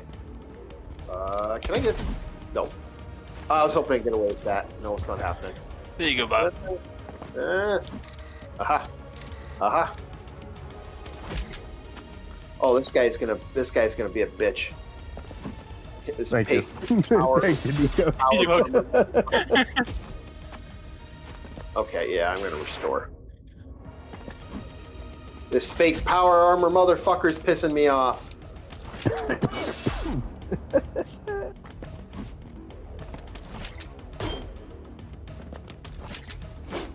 Fuck. Ah! I'm holding an ice pack against my neck, hoping that it'll count as air conditioning. Is my air conditioner too loud? I would turn on the air conditioner, but I feel like it's too early in the spring. I don't want people judging me. No, it's for me. It's a matter of comfort, but if it messes with a microphone, tell me. Yeah, no, Oh no, yeah, you're good. I can't hear anything. I tuned my microphone. I am turned away from it. That way, my back is covering my microphone. Okay. Yeah, I haven't heard a noise from you, man. You're good. All right, appreciate it. I really hate this guy. Yeah. Unfortunately, you need a gun to kill him. Ah, bitch. Fuck off. No, Chief, you can do it. Kill him. I did get him. I ended his ass. Overall, what are you guys thinking of this game? Do you guys like the look of it? Do you guys think it's too crappy, or do you like the I will admit, this is the only time I've thought to myself, yellow actually works for this, because like this game is so clouded and there's so much clutter. It is actually really hard to figure out where you got to jump. So the yellow paint fairy comes in handy here. Yeah, it's one of the few times it actually has a value. Is it? I will It also adds to the industrial vibe, especially for later. Yep. Yeah, whenever it's in a game that takes place in a certain setting, it can work. Like this, I can understand industrial area, yellow paint. Yeah, it's going to be everywhere. But in a game like Crisol, where it's like some pseudo World War I, it's like, why is there yellow paint everywhere? This isn't even a construction yard, yet in the store they have yellow paint out of nowhere. Oh, great. I got to fight all these motherfuckers. Uh-oh. Oh. Yeah, like the one time I was not particularly peeved at Crisol for the yellow paint was actually a point where it wasn't paint. It was a construction area where I had to move and clamber on it to get to a higher area, but it had a yellow tarp on it. And it's like, okay, that works. Yellow tarp. On what looked like a mining car. So we unfortunately got to fight Uncle Ben. Wait, he's back? Yeah, he's right here. Can't you see him? He's Uncle Ben. Oh, man. Peter Parker wants you back. I gotta put you down. I'm liking the music, man. This is suspense. Yeah. Colony. That's yeah. Uncle Ben. Uncle Ben. Yeah, we're about to kill the guy who makes great rice. Oh yeah. Now I haven't checked in the stores recently. Is it they removed his face? Yes, it's not his face. Other than Canada, his face has vanished. Oh man. We respect our black people. We keep our faces on stuff. Yeah. Oh, It's like, why sorry, would what you the remove? fuck was that? Why would you remove the image of Uncle Ben? He looks like a nice gentleman. Yeah, it's like same with Aunt Jemima. I still see Aunt Jemima stuff. Oh, I love Aunt Jemima. I did Aunt too. Jemima was a lovely woman. Yep. Mm-hmm. Yep. It's sad what happened with her because she actually, it was one of the stories that actually would have been aligned with them completely. She literally was a person that was actually in slavery Uh-oh. No, and then rose no, up. I don't want to go down. I don't want to fight those assholes. I don't want to fight those assholes. And basically, she rose up as a marketing expert for the there we actual syrup. Oh. That's why she literally. That is a bit of history that they'll never tell you.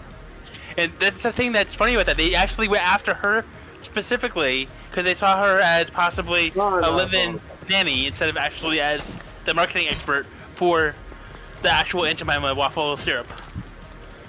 Yeah, that's the truth that we need, I'll be honest. Son of a bitch. You gotta fight Uncle Ben now. Yep, Why Uncle don't Ben I also. fight any of these assholes? Like, holy shit, look how many there are. Wait, this is causing you to freak out? Jeez. Yeah. I hate fighting multiple enemies. This isn't fun. Oh, dude, that's my nirvana.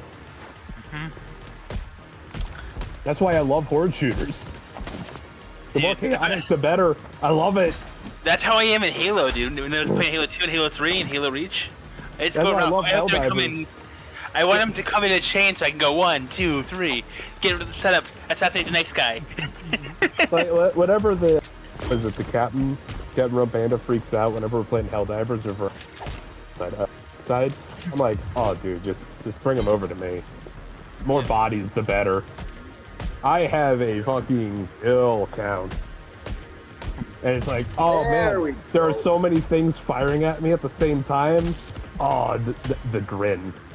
The grin I get every time. It's like, more. Get rid of these. Send more. Okay, now we're getting. You know how I was starting to get into. There's this one guy on the Austro-Prussian side, and he was a trench raider. He wrote a memoir. Just the way he processed everything whenever time his memoir. Yeah. I can relate to that. That's kind of the feeling I get whenever things, hit the fan. I'm freaking out. But this is it. Either you do it or you don't. It's also the same philosophy you get when you use explosives. Either you do it right or... Yeah. So what's death in the face of what I'm doing right? Yeah, that was tough because there was a lot of heavy armored motherfuckers, and so I had to use the heavy attack a lot. And I'm like, Chief, let me tell you about maulers. Side. Yep. I'd rather face off against about 5 maulers as opposed to 5 scab ragers, because If I was scab a little- ragers, as like you already have a guy on Berserker Fury who attacks twice as fast as the normal guy. Doesn't hit as hard as the mauler, but that DPS over time will get there. But now he's armored. That's a problem. See, now if I could swing my hammer or the weapon I'm using to like disarm, rip the armor apart a little faster, that would make this. Right now I'm like, if I could reload a little faster to shoot the gun, again. You sir are living my struggle playing Ogren every time I play Darktide. It's like, can Ogren be a little snappier with a weapon he knows how it functions? Exactly. Just a little bit snappier, because that's the reason Ogren behind compared to all the other classes in Darktide. Is not only is he a large target, yeah, sure, he has damage absorption that you'd expect if you're going to be that big of a target, but there are times where you are far slower than any of the other. Like, merely swapping weapons can be an issue, because, hey, I just got out of a melee, but now there's ranged enemy. Alright, let me swap to my ranged weapon. Well, first I gotta brace with it if I'm going to be any sort of accurate with it. Yeah. but that bracing animation takes a bit. Can it just be a faster process? Why do I gotta pull out the handle?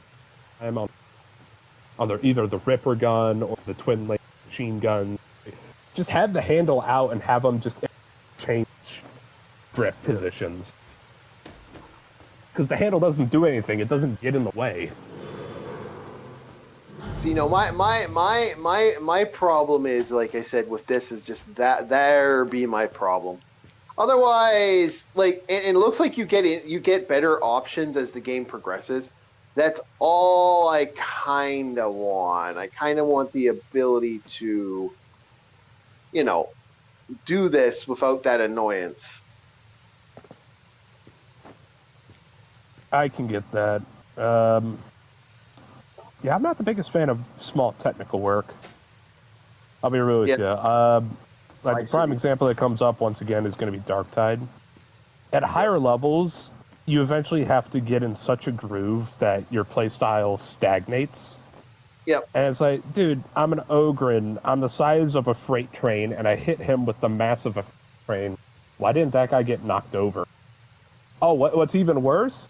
Oh, you're doing piddly amounts of damage because you're not hitting him in the right spot. It's like, dude, it's an Ogren. The guy is fucking massive. It doesn't matter how much armor you have. Concuss from one hit. Yep. I see what you're saying. No, like, this game is cool. Like, I'm liking the puzzle aspects in this game is a bitch, though. They are not fucking around. Yeah. I am generally concerned while playing this game, and that is a good sign, and that is a bad sign for puzzle games. You're either gonna love or hate that shit when that stuff comes up. So, You know, okay. I think that's another reason I like Milsim games. Fucking... Is Milsim games give you a guarantee. Did you hit him in the head? Did it penetrate the armor? All right, he's dead. Yep. Whenever you get to like some of the pseudo RPG and great mechanic game, like congratulations, you hit him and died instantly. But that guy who's that copy hit him in the head, he didn't die instantly. Still has like. Yeah. And it's like, okay, dude, I'm not here to do all that. The ramping up of difficulty. I just want more numbers. I don't want to have to calculate, if that makes sense. I want more bodies rushing at me so I can mow them down, but not to the point where I have to headshot every guy in that crowd. No. I'm an Ogren. Let me do a sweep with this bully club and watch everybody fly off the edge. Alright, okay, so there's something up here. Okay, I'm seeing it. Okay, Yeah. get that. No, fuck. There we go. Okay, wait, jump. Okay, jump up. Okay, over here, wait, jump, X. Alright, motherfucker. I got you. I see where you're going. Yes. Can I cut the waterworks? Can I cut these? Can I actually destroy all that shit? I don't have to deal with that. What I brought up, can anybody else relate? Like, Yeah, you don't want to crunch. I Well, I'm talking to, like, you know, Nico, DJ. We got other people here. Okay, go for it. Yeah, am I making sense? Is the mathing? Yes. Okay. At least I'm not crazy in that. It's like, I don't want to be crunching numbers. I just want the numbers to get crunched. Yeah. That's a problem, though. A lot of people, when you think about it, you go into it, and then people are like either illiterate or they don't want to actually know anything. So you get that issue going. Thanks for calling me illiterate. I'm not calling you it. I'm saying the younger generation is basically. Okay. I'm not saying because it's like I don't want to bother reading what a crit rate is. If you hit them in the head, you hit them in the head. Exactly. The thing is learning it because that's a pattern recognition thing. After you find out, okay, this is what happens when you hit the head, you hit the heart, you hit the liver, you hit the basically depending on the damage to that spot, you get either critical or it's not even as bad as it was like a flesh wound. Yeah, that's a problem with health bar games, as I call them.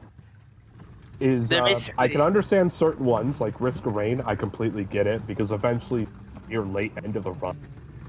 doing so much damage that most things was wiped.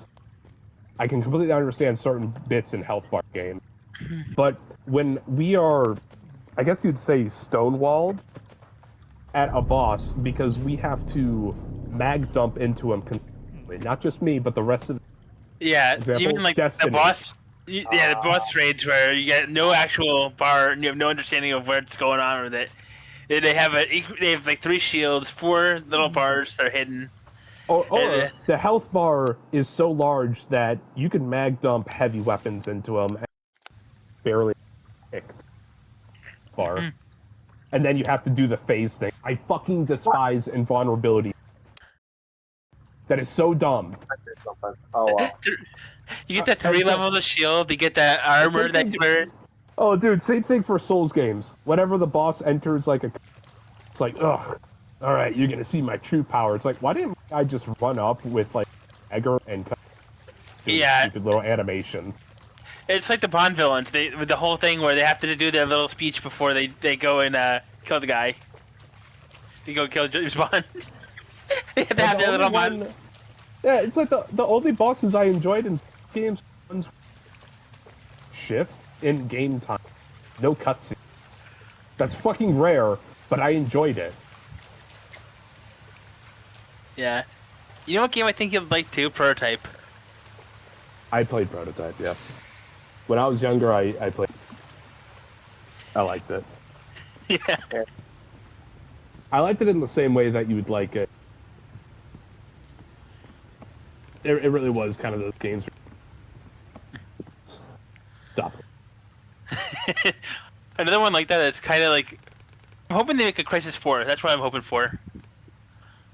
Crisis was nice. I liked it. I really liked the modularity that you could do in a game. Spec yourself for stealth, or you could just be the... Yep. Okay, so there's a I loved using the machine gun skin. Loved it. It's like your stealth for the first half is like, oh no, I've time to armor up. Oh, we got women. We got to fight now. We got to fight. We got to fight the evil mutant women. Nope, she's gonna have a domestic. Yep. Oh, that's interesting. She actually does multiple moves. Oh shit. Okay. Alrighty. Chief is reliving his dating history. Pretty much my dating history.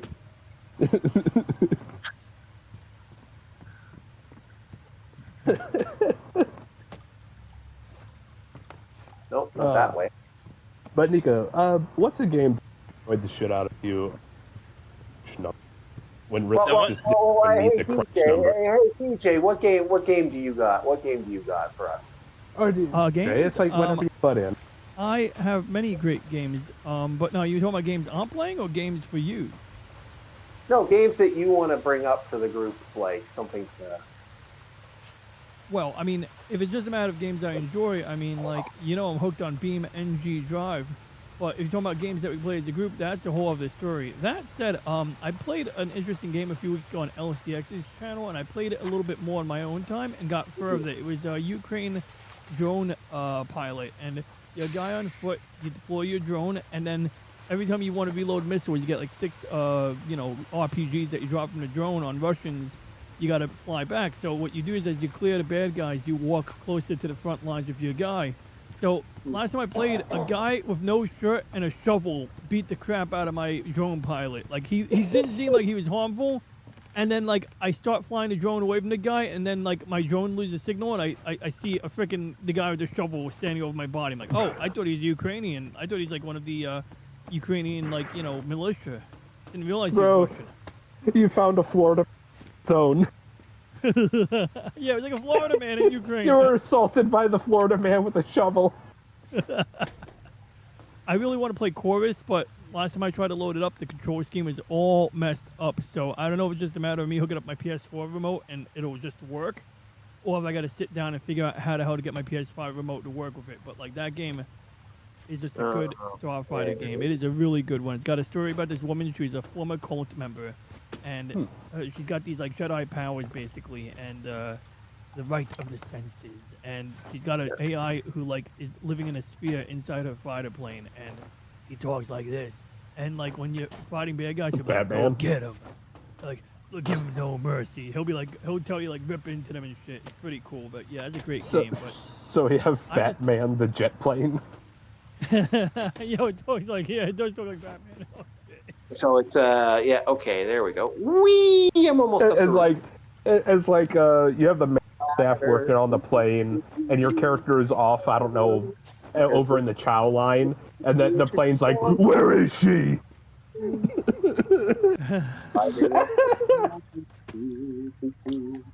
got up But, the ladder. You know, that's a game that so on my Monday show on Thursday, like the game I got the most mileage out of has been Beam NG Drive, and it's like it has pretty realistic crash physics. Sometimes it looks fake, but that's because it's like really trying to be like precise to a limited level of detail, but it does get certain things right. And what you do is you take something like a truck with logs on it, and then you drive it down a ramp the height of the Empire State Building, and you see what happens.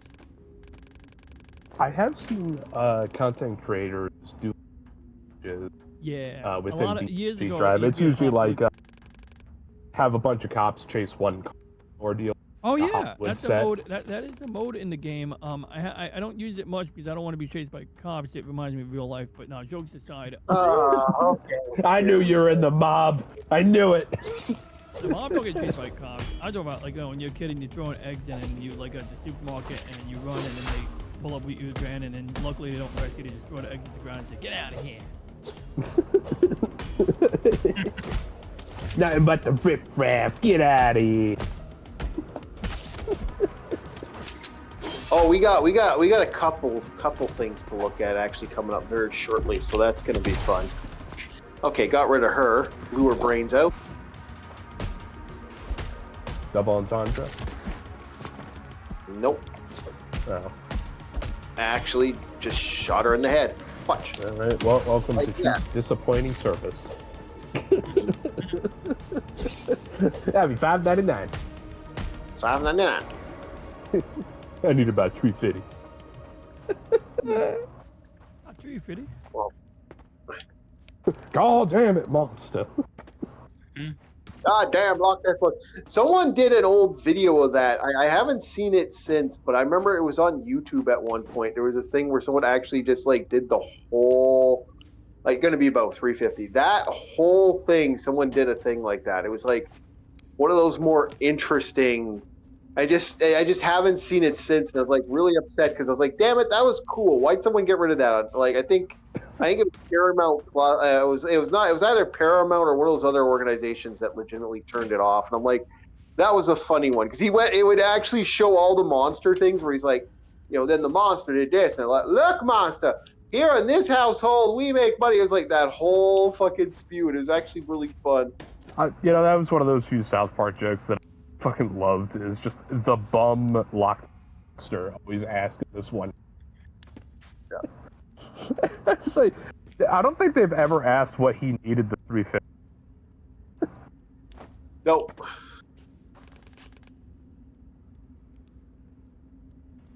What would the Loch Ness Monster need $3.50 for? What are you buying? What, like a case of beer? I thought so too. That was my thought too. Yeah, legit. It was like, what's to buy with that money? That was the question I was stuck with. First watched that episode. Younger. Why specifically that amount? Yeah, it's just Sometimes I try to make logic. No. Okay, so we're at this point here. All right. Well, wait here.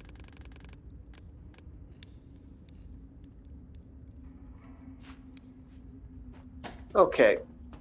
So we're gonna jump, and what am I doing up here now? I can't jump up. There doesn't seem to be anything. Can you hook on any of the chain in the base area? I tried that. It didn't work. I don't know what the point was here. Like, I thought I'd have to come back here and press the X button, because that's. I figured, okay, it's probably one of those stupid jumps. But Yeah. it's clearly this is an area. I just don't know what the area is for and why I'm here. Something about knifing and making a chain. Nope, that didn't work. So let's try over here, maybe? There might be something over here I missed. Okay. Yeah. Okay. So there's something here then. All right. First off, let's look let's not keep missing everything, because you never know. Okay, because I keep missing items, and it's like I really don't want to miss items in this game, because that's how you lose. That's how you lose like upgrades. And I know I missed 2 items. Okay, so this turns green. So what is going to happen if I? Okay, weird. Wait.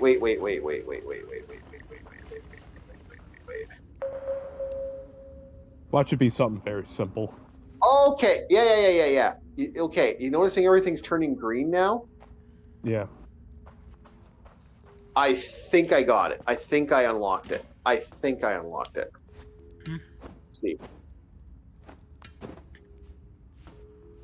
Let's see this. Yep, that was it.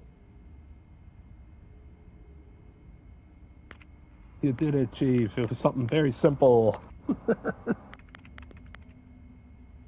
Okay, wait. Delete ladder.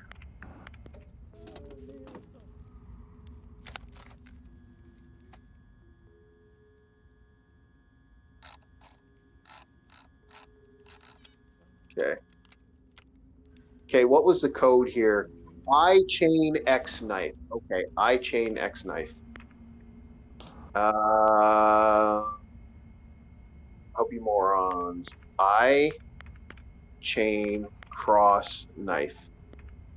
What? Other way around. Top down. Knife Okay. X chain I. Knife X chain I. Nope. No? Read this. You touch the slave cages. The slave cages you become a slave too. Look right at the password. CADB. Okay, so then that's a B. The cross is a B. So A, B, K. So it was K. All right. Oh, it's them. I know those guys. I had to. Joke was too easy. Make fun of the chief being stupid and making noises. You guys should know. Okay. The chief So makes some of the most bizarre the code. noises. He actually gave me the code, but the way the sequences was given. So cab.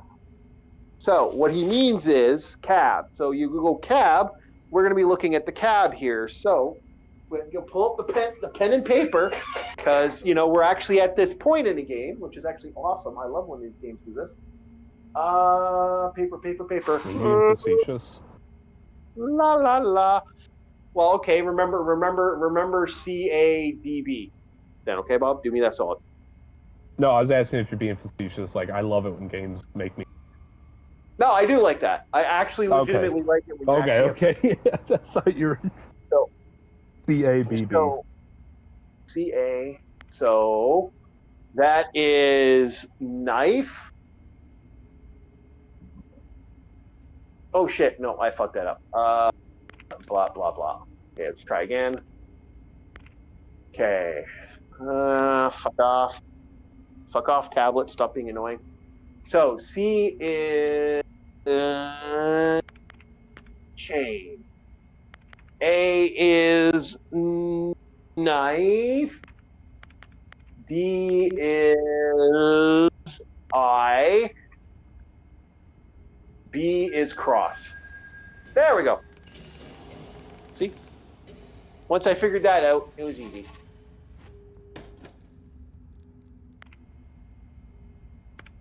What the hell? Did that not work? Oh, I see. It's Charlie Alpha Delta Bravo. Yeah. What the hell? Did that not work?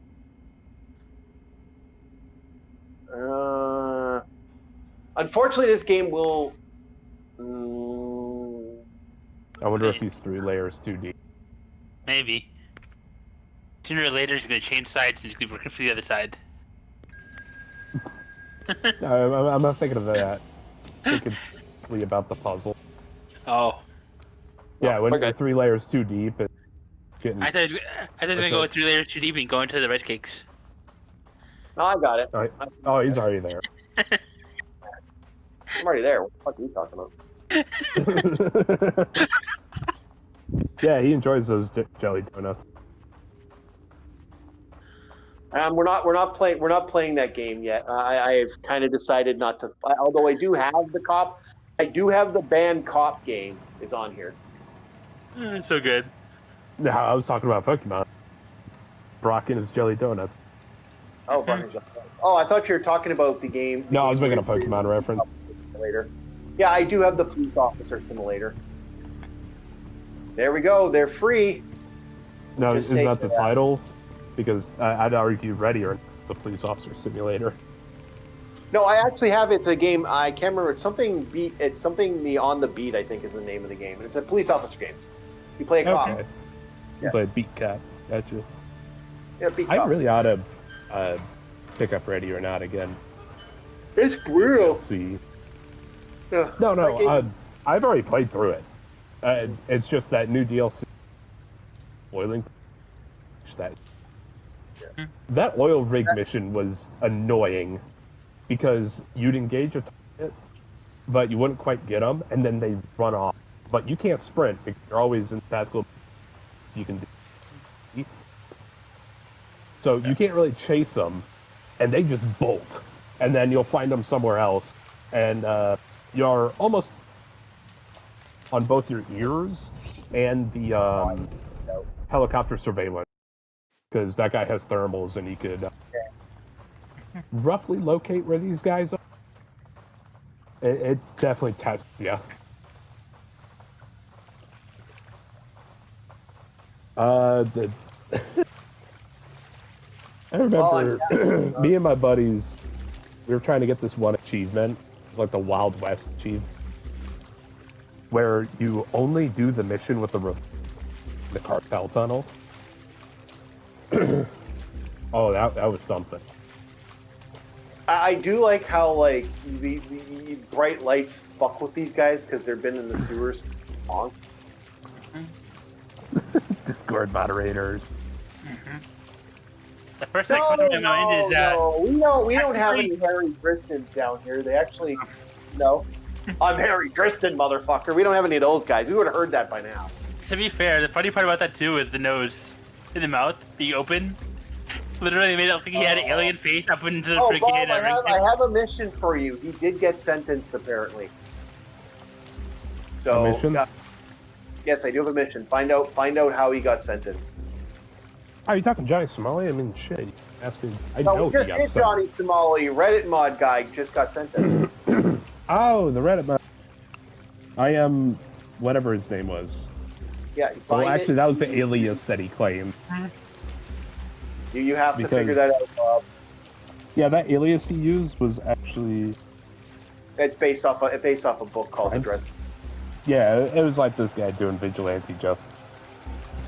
Not a vigilante book. He's a wizard. He's a modern day wizard, and he works as a modern day wizard. He is not a vigilante in any way, shape, or form. Dresden actually does work within the system. It's basically Magic Gumshoe. That's what it is. It's basically a Magic Gumshoe character. And he carries an item that's basically his mother. It's basically resonance of his mother's soul on his wrist, and it's a bunch of shields, and each one of those shields is legitimately his mother, like is a part of his mother's soul. So every time one of those shields breaks, it's basically part of his mother's soul being destroyed. So he carries his mother with him everywhere he goes. If I remember correctly.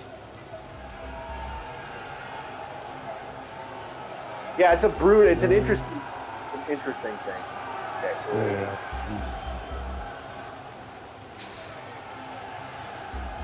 Okay. Okay. So the slavers are going for it. They're gonna go after the bad guys. Oh, I gotta help them move their object. All right, let's go. Should make it easier for you, Bob. There we go. Come on, boys. The Come on, purest boys. irony. Sources their post. There we go, boys. Here we go. Bam. Okay. Can I go up in here? Can I help those guys fight? No, those guys are just beating those guys to death. Yeah, no, he got sentenced. I want to know what the sentencing was. I'm trying to look for connect something. Yeah. It's Reddit. Saying. There you go. Yeah. Oh, you found it, Nico, already? I just sent you the co-pilot thing I have. No, we're not talking about the co-pilot thing, Nico. We're looking for Harry Dresden's sentencing. We're looking for the Reddit mod guys sentencing. Lotto court. Yeah. We want to know if the because there's been a rumor, the reason, like there's a little bit of a rumor, the reason these people posted this was to try to keep him in jail. You know, because they would have probably released him. He was in Florida. This was California. Fairfield, California. Mm-hmm. Following a violent break-in at a neighbor's home in California, for his initial hearing regarding home and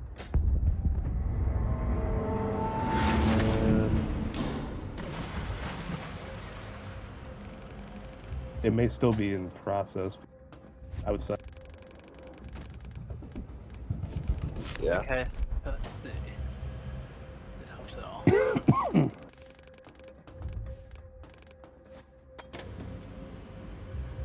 Well, we're hoping we can get information. I would love to find out if they actually sent this guy to the Kabali. My guy fell to his death. Okay. Fuck. Okay, let's I'm gonna just look get- up fair.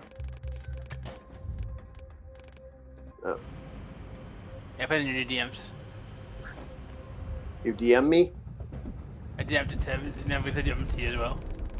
Okay, there we go. Yeah. Yeah, the Fairfield, California. Yeah. Yeah, like I'm actually shocked that there hasn't been much to this guy. Faces 30 charges of burglary, vandalism. Yep. That he 30. Jesus fuck, man. Oh, no. My bad. He is 30. Jason Oh, Nichols, age 30. It's just the way 30 and goes on. Oh, okay. Mhm. Is there anything like? Is there let's anything? see Yeah. Face criminal charges of burglary, vandalism. President. Fictional wizard. While Nichols appeared calm when he approached the home, things turned. Yeah. Just wanted to make sure. Votes.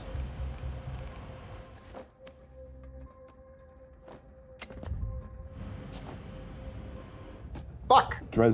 I like how they have this little bit. Dresden is a fictional wizard from a TV series. Federal police board reporting separate involving shot. Whoa. What? Fairfield police said a witness came forward regarding a separate involving Nichols and his child, but didn't provide more detail. Nichols did just a playing.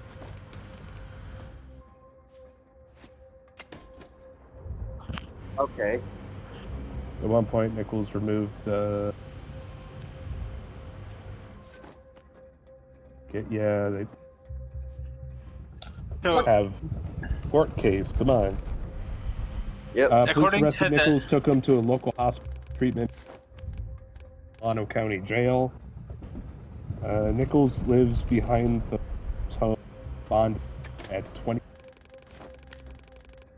$250,000. Yep. Okay, AI. Okay, fucking stop talking, Warren. Fuck off, Warren. No, Sorry, this is Fox News. I know, not you. I'm just talking about this fucking AI won't shut the fuck up because it's like that's what's fucking up my jumps.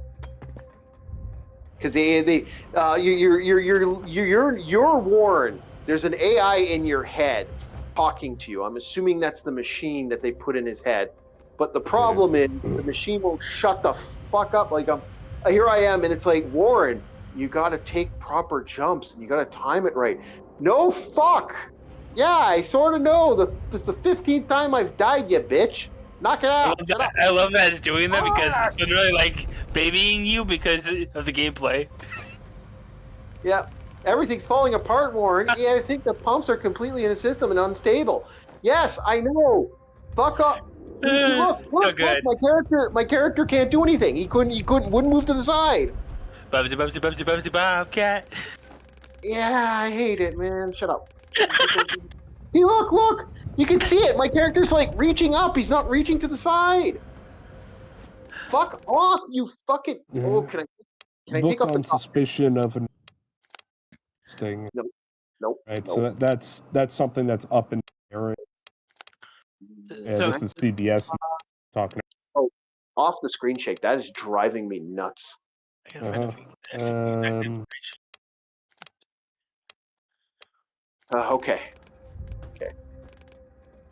I can't shut up the robot. Okay, fuck off. These news outlets suck. They're just talking about something that we all know. No, where's the data? No, that's the weird thing. I can't find a single court case on. I can't find it. Like, he was arraigned on the 13th, so he's either he's on his way to jail or he's in jail, one of the two. So, like, what? Yeah, the bond was set, I guess. Yeah. Yeah, and I'm annoyed because I'm like, okay, if it's already done, then give us the information. We should know by now.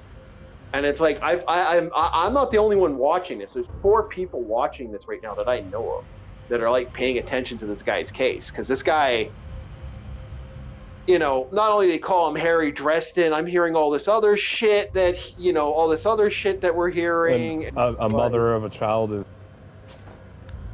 a supposed. What was that, Bob? Go ahead. There was another thing that was tacked on. Station. A mother and daughter forward of a separate case, so that's in the work. Well. So what the fuck? What the fuck is this guy? Okay, then Reddit mod material. No, I have a theory. I have an active theory now. My theory is this guy was mouthing off or talking to someone, and then someone called him out on his bullshit. Like, said, you know, well, fucker, you know, you can't say anything because of X, Y, Z. I'm putting it together instead of a swatting. Yeah. So that's when this guy decided to, like, oh, what's this guy's name? I'm gonna start fucking shit. Blah blah blah blah blah. He's gonna call me this, or he's gonna say this about me. Blah blah blah blah blah. And then that started the war. Oh, and then yeah. Because like I said, we watched that video, and he was like, Victor, like who's Victor? Like, who the hell's Victor? Yeah, there was no one there named Victor. So that's my theory now. That is my active theory. Somebody dropped. Yeah. Somebody triggered him, and then he lost his shit. That's my theory now. So here's the question, though. Oh. In the Dresden files, right? This is where it's coming from, right? Dresden files. No, it's not. No. This guy was trying to make himself like better in some way. Let's just put it that way. Nico, I thought you were gonna come to the same. I was thinking that there's a guy named Victor something in the actual books. And he was trying to do some weird shit. Okay, that's too out there. No, I got something better. Yeah. I am willing to believe that this guy had on that minor that happened. Okay, Bob, you're roboting. Like, all we heard was happened.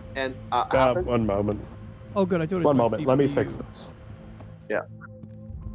running a Da Vinci Magic Mask on Reggie. Yeah, I was like, okay. Oh, fucking.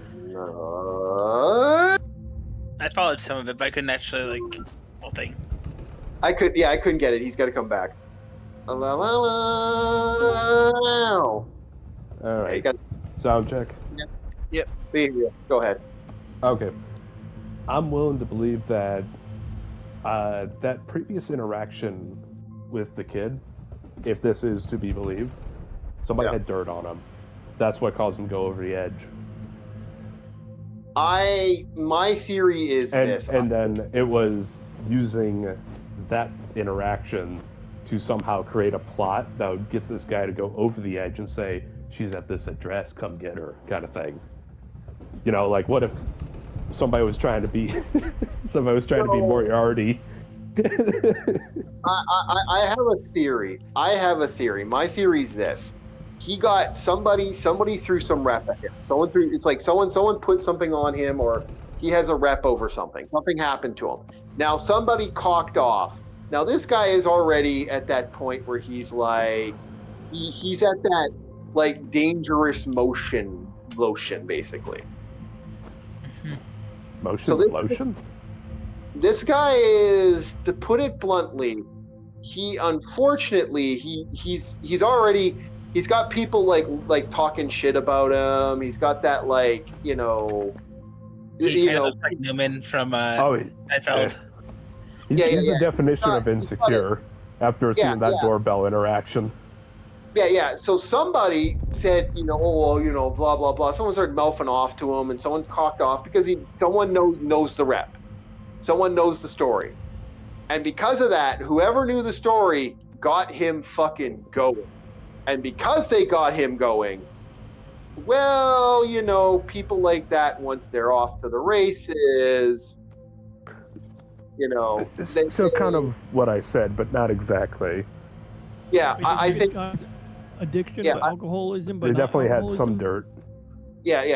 Someone had something, but I think it's more than that. I think it's more I think it's more this person, like, oh, I'm not that. I'll fucking show you guys. You guys think you can fucking think I'm that? I'm not that, and then he went off. I still find it funny that he had to ring the bell with the bell and try to rip it off the wall kind of thing. That's kind of just ridiculous. Yeah. Because, hey man, he chimped out. That's what people do when they chimp out. That was a chimp out moment. I agree with what Bob just said. That was a chimp out moment. It's like, what's the point in just doing that? You make yourself look like you're literally on tape getting recorded on a ring camera in front of it. Nico, it's a Reddit mod. I'll show you my true power. It's a Reddit mod. They went to the doorbell of the Reddit mod who did the video about how Reddit mods deserve to be paid. You know what's funny? Papa, can I be honest? Papa Meat predicted the future. Oh yeah. Yeah, with the live actions thing he did, that was so fucking good. Yeah, that was so fucking good. He predicted the future. Mm-hmm. Papa Meat predicted the future. I will save my princess. I will save my princess. Yep, that was it. Papa Meat predicted the future. I will show you my true power. I will rip off your doorbell. There's nothing you can do about it. You won't like me when I'm angry. Literally, that's what happened.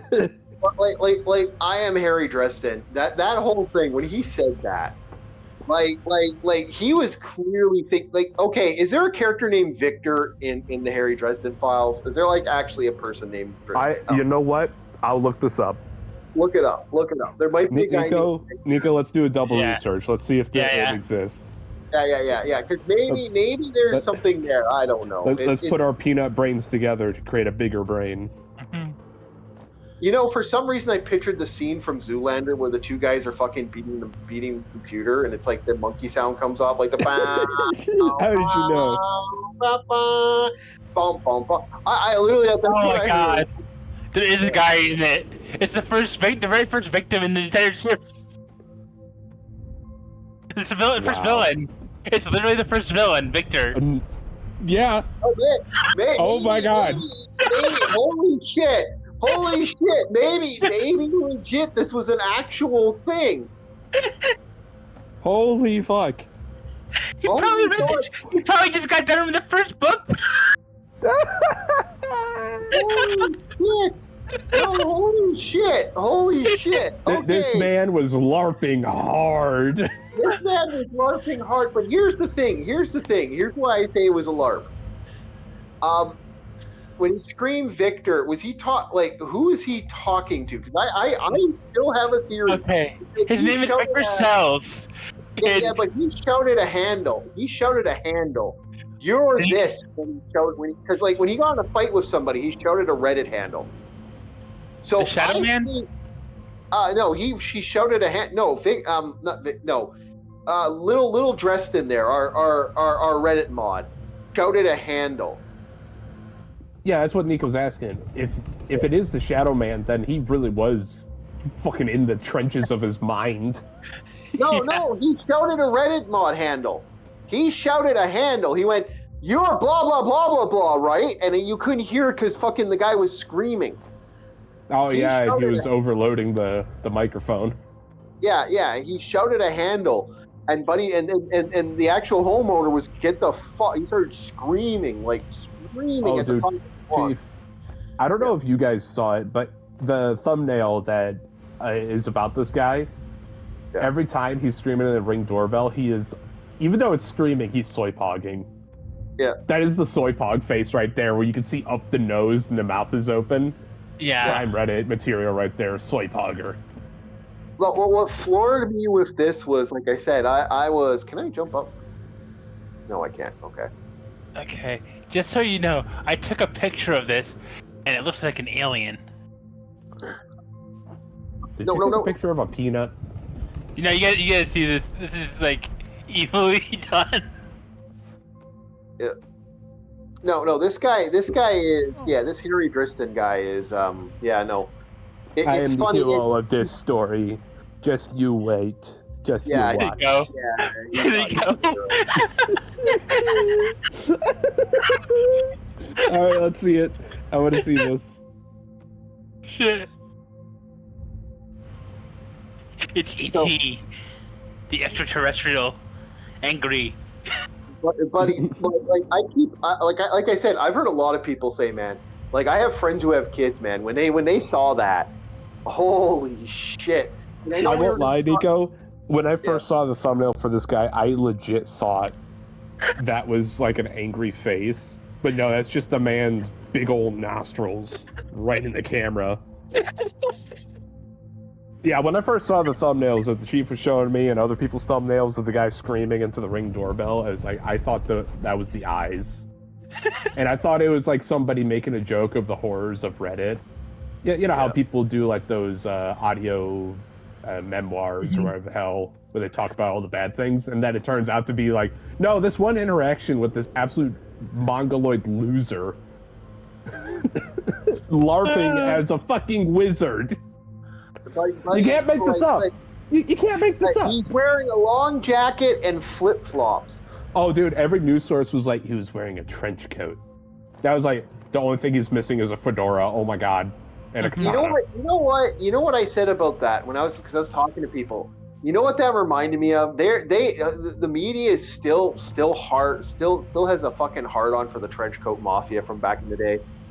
Yeah. Like that shooting to this day is still brought up because of these fucking ugh. I'll be real with you, the only time trench coats look cool was Peaky Blinders. Or if they're a watch coat. But, I mean, I wore a watch coat because I was in the Navy. That was part of uniform. Look, I got no problem. Same with the French World War I uniform. I love the French World War I uniform. Dude, I got no problem wearing a trench coat, man. There's nothing wrong with wearing a trench coat. I got a problem with wearing a trench coat in the middle of a, subtropic environment where you're goddamn, in California with a goddamn fucking an anime shirt Like, come on. And Yeah, I'll be flip-flop. real with you. Trench coat was my winter apparel. Whenever I had to walk to school, wore a long ass trench coat, combat boots, thick leather gloves, is because I'm walking in it. It'd be Yeah, you're weird if I was walking going in it. into a car or taking, the school bus back But, home. like, But no, I had I a walked. Yeah, we had a lot of guys that did that. Like they'd wear the anime outfits and the big long leather jackets, and like I'd be looking at them and I'd be like, "You guys are fucking stupid." Like I actually See, had this a is the guy. benefit of having a military man as a father. Military surplus is some of the best stuff you could ever have. I'd get a lot of hand-me-downs. That was his old watch coat and shit. See, to me, that shit pissed me off. Like I remember being so annoyed by the bullshit of this because I'm like thinking to myself, "Are you fucking kidding me? Like this is what like everything that guy wore, like the long black thing, like The only thing he was missing was the fedora. It would have been Oh, yeah. perfect. Yeah, I'm missing one other thing: the glasses. He's missing the glasses. No, he needed just the fedora, and the katana would have been an extra charge. I'll be real with you. It was smart of him not to bring one of those, but it would have been so perfect. I'm actually terrible for the homeowner. No. It would have been better for a That's where I lightsaber. will be like, no. Him bringing the katana would have been a very bad day, and I don't like. I would Chief, not like it. Before you interrupted, I was actually second guessing myself. I was like, no, that would have been worse for the homeowner. 'Cause No, all the no. homeowner had was like a shovel, and it's like, yeah, you know what? No, but he needed the fedora. The thing that comes to mind is instead of that, the lightsaber, the like plasticky one you get for Halloween. If you showed up with that, that'd be funny as all hell. Battery with a plastic toy. Yeah. Put that on the charge. Battery with a plastic toy. Yep. Everybody in prison's gonna be looking at him like, oh boy, don't hit me with that plastic toy, lover boy. Look. I still think the truth is that this got released for one reason and one reason only, and it's not to make fun of this guy. It got released so the cops were forced to fucking keep him in jail. Because like if I and was a convenient distraction as well.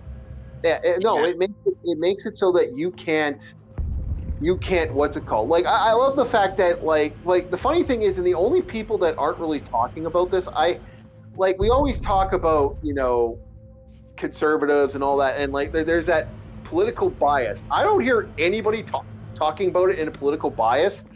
I just hear there's the left and right are both laughing. Yeah. I think a Reddit retard ended up bringing together people. And I love the argument that they have where it's like, oh, this makes Reddit look far worse. What do you mean? This is Reddit made manifest.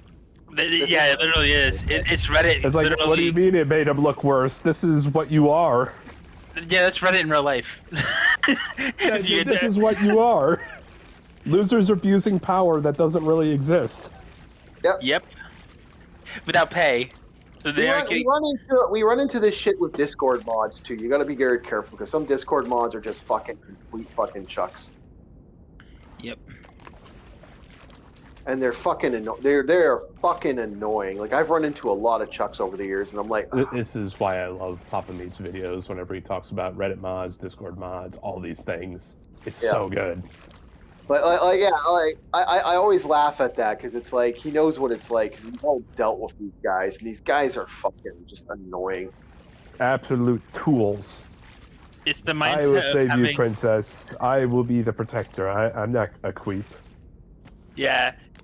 I saw something similar with that, with the singles thing with Facebook, how they have the Facebook dating stuff for groups, and two guys made a girls... Two guys that basically are in the...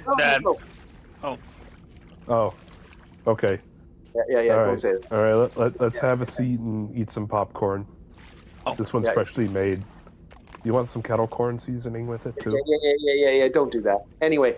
What? Kettle corn? Ain't no wrong with kettle corn. No, kettle corn's fine. It just...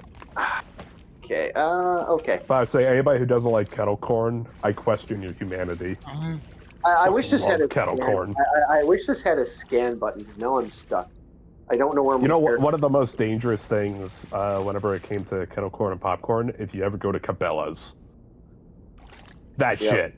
They even have a sign, warning, may be addictive. I don't know what it is. I don't know what they put on it, but it's like it's just Oh, fat they are food, and good. it's so good. It's like the Cabela's little popcorn or whatever the hell they have there. Yep. It's like But we like have hit Cracker 10 Jack. o'clock.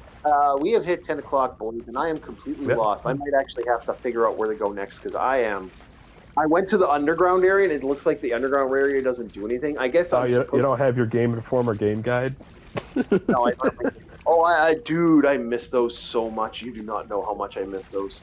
Oh, dude. Fuck. The IGN guides for like Dark Souls are fucking hilarious.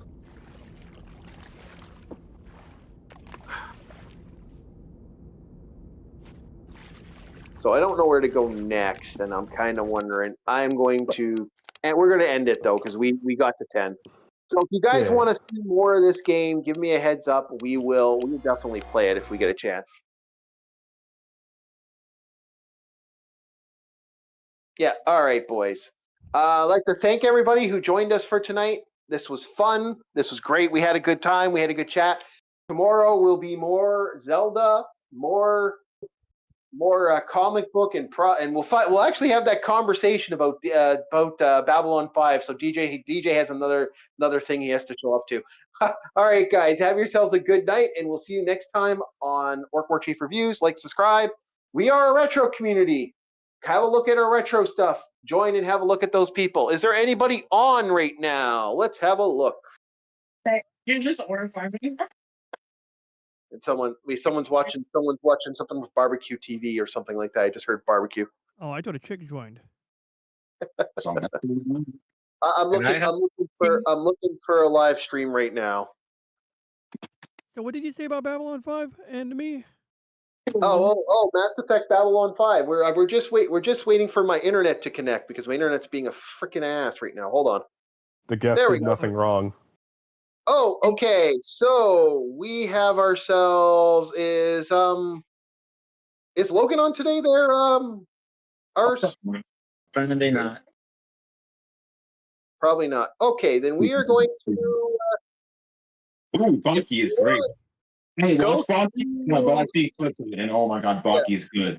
I don't know who Baki is, but okay. Oh, someone joined us. That's what's going on. Okay. Yeah. Oh. Yeah. All right. So we are going to go to. We're just ending it now. We are going to go to PBC guys. We're going to have fun with his stuff and tell Doomcock I said hi. All right, boys. We are going to put Doomcock up. All right, boys. All righty. Thank you very much. We will see you next time on Orc War Chief Reviews. Have a good one. Bye.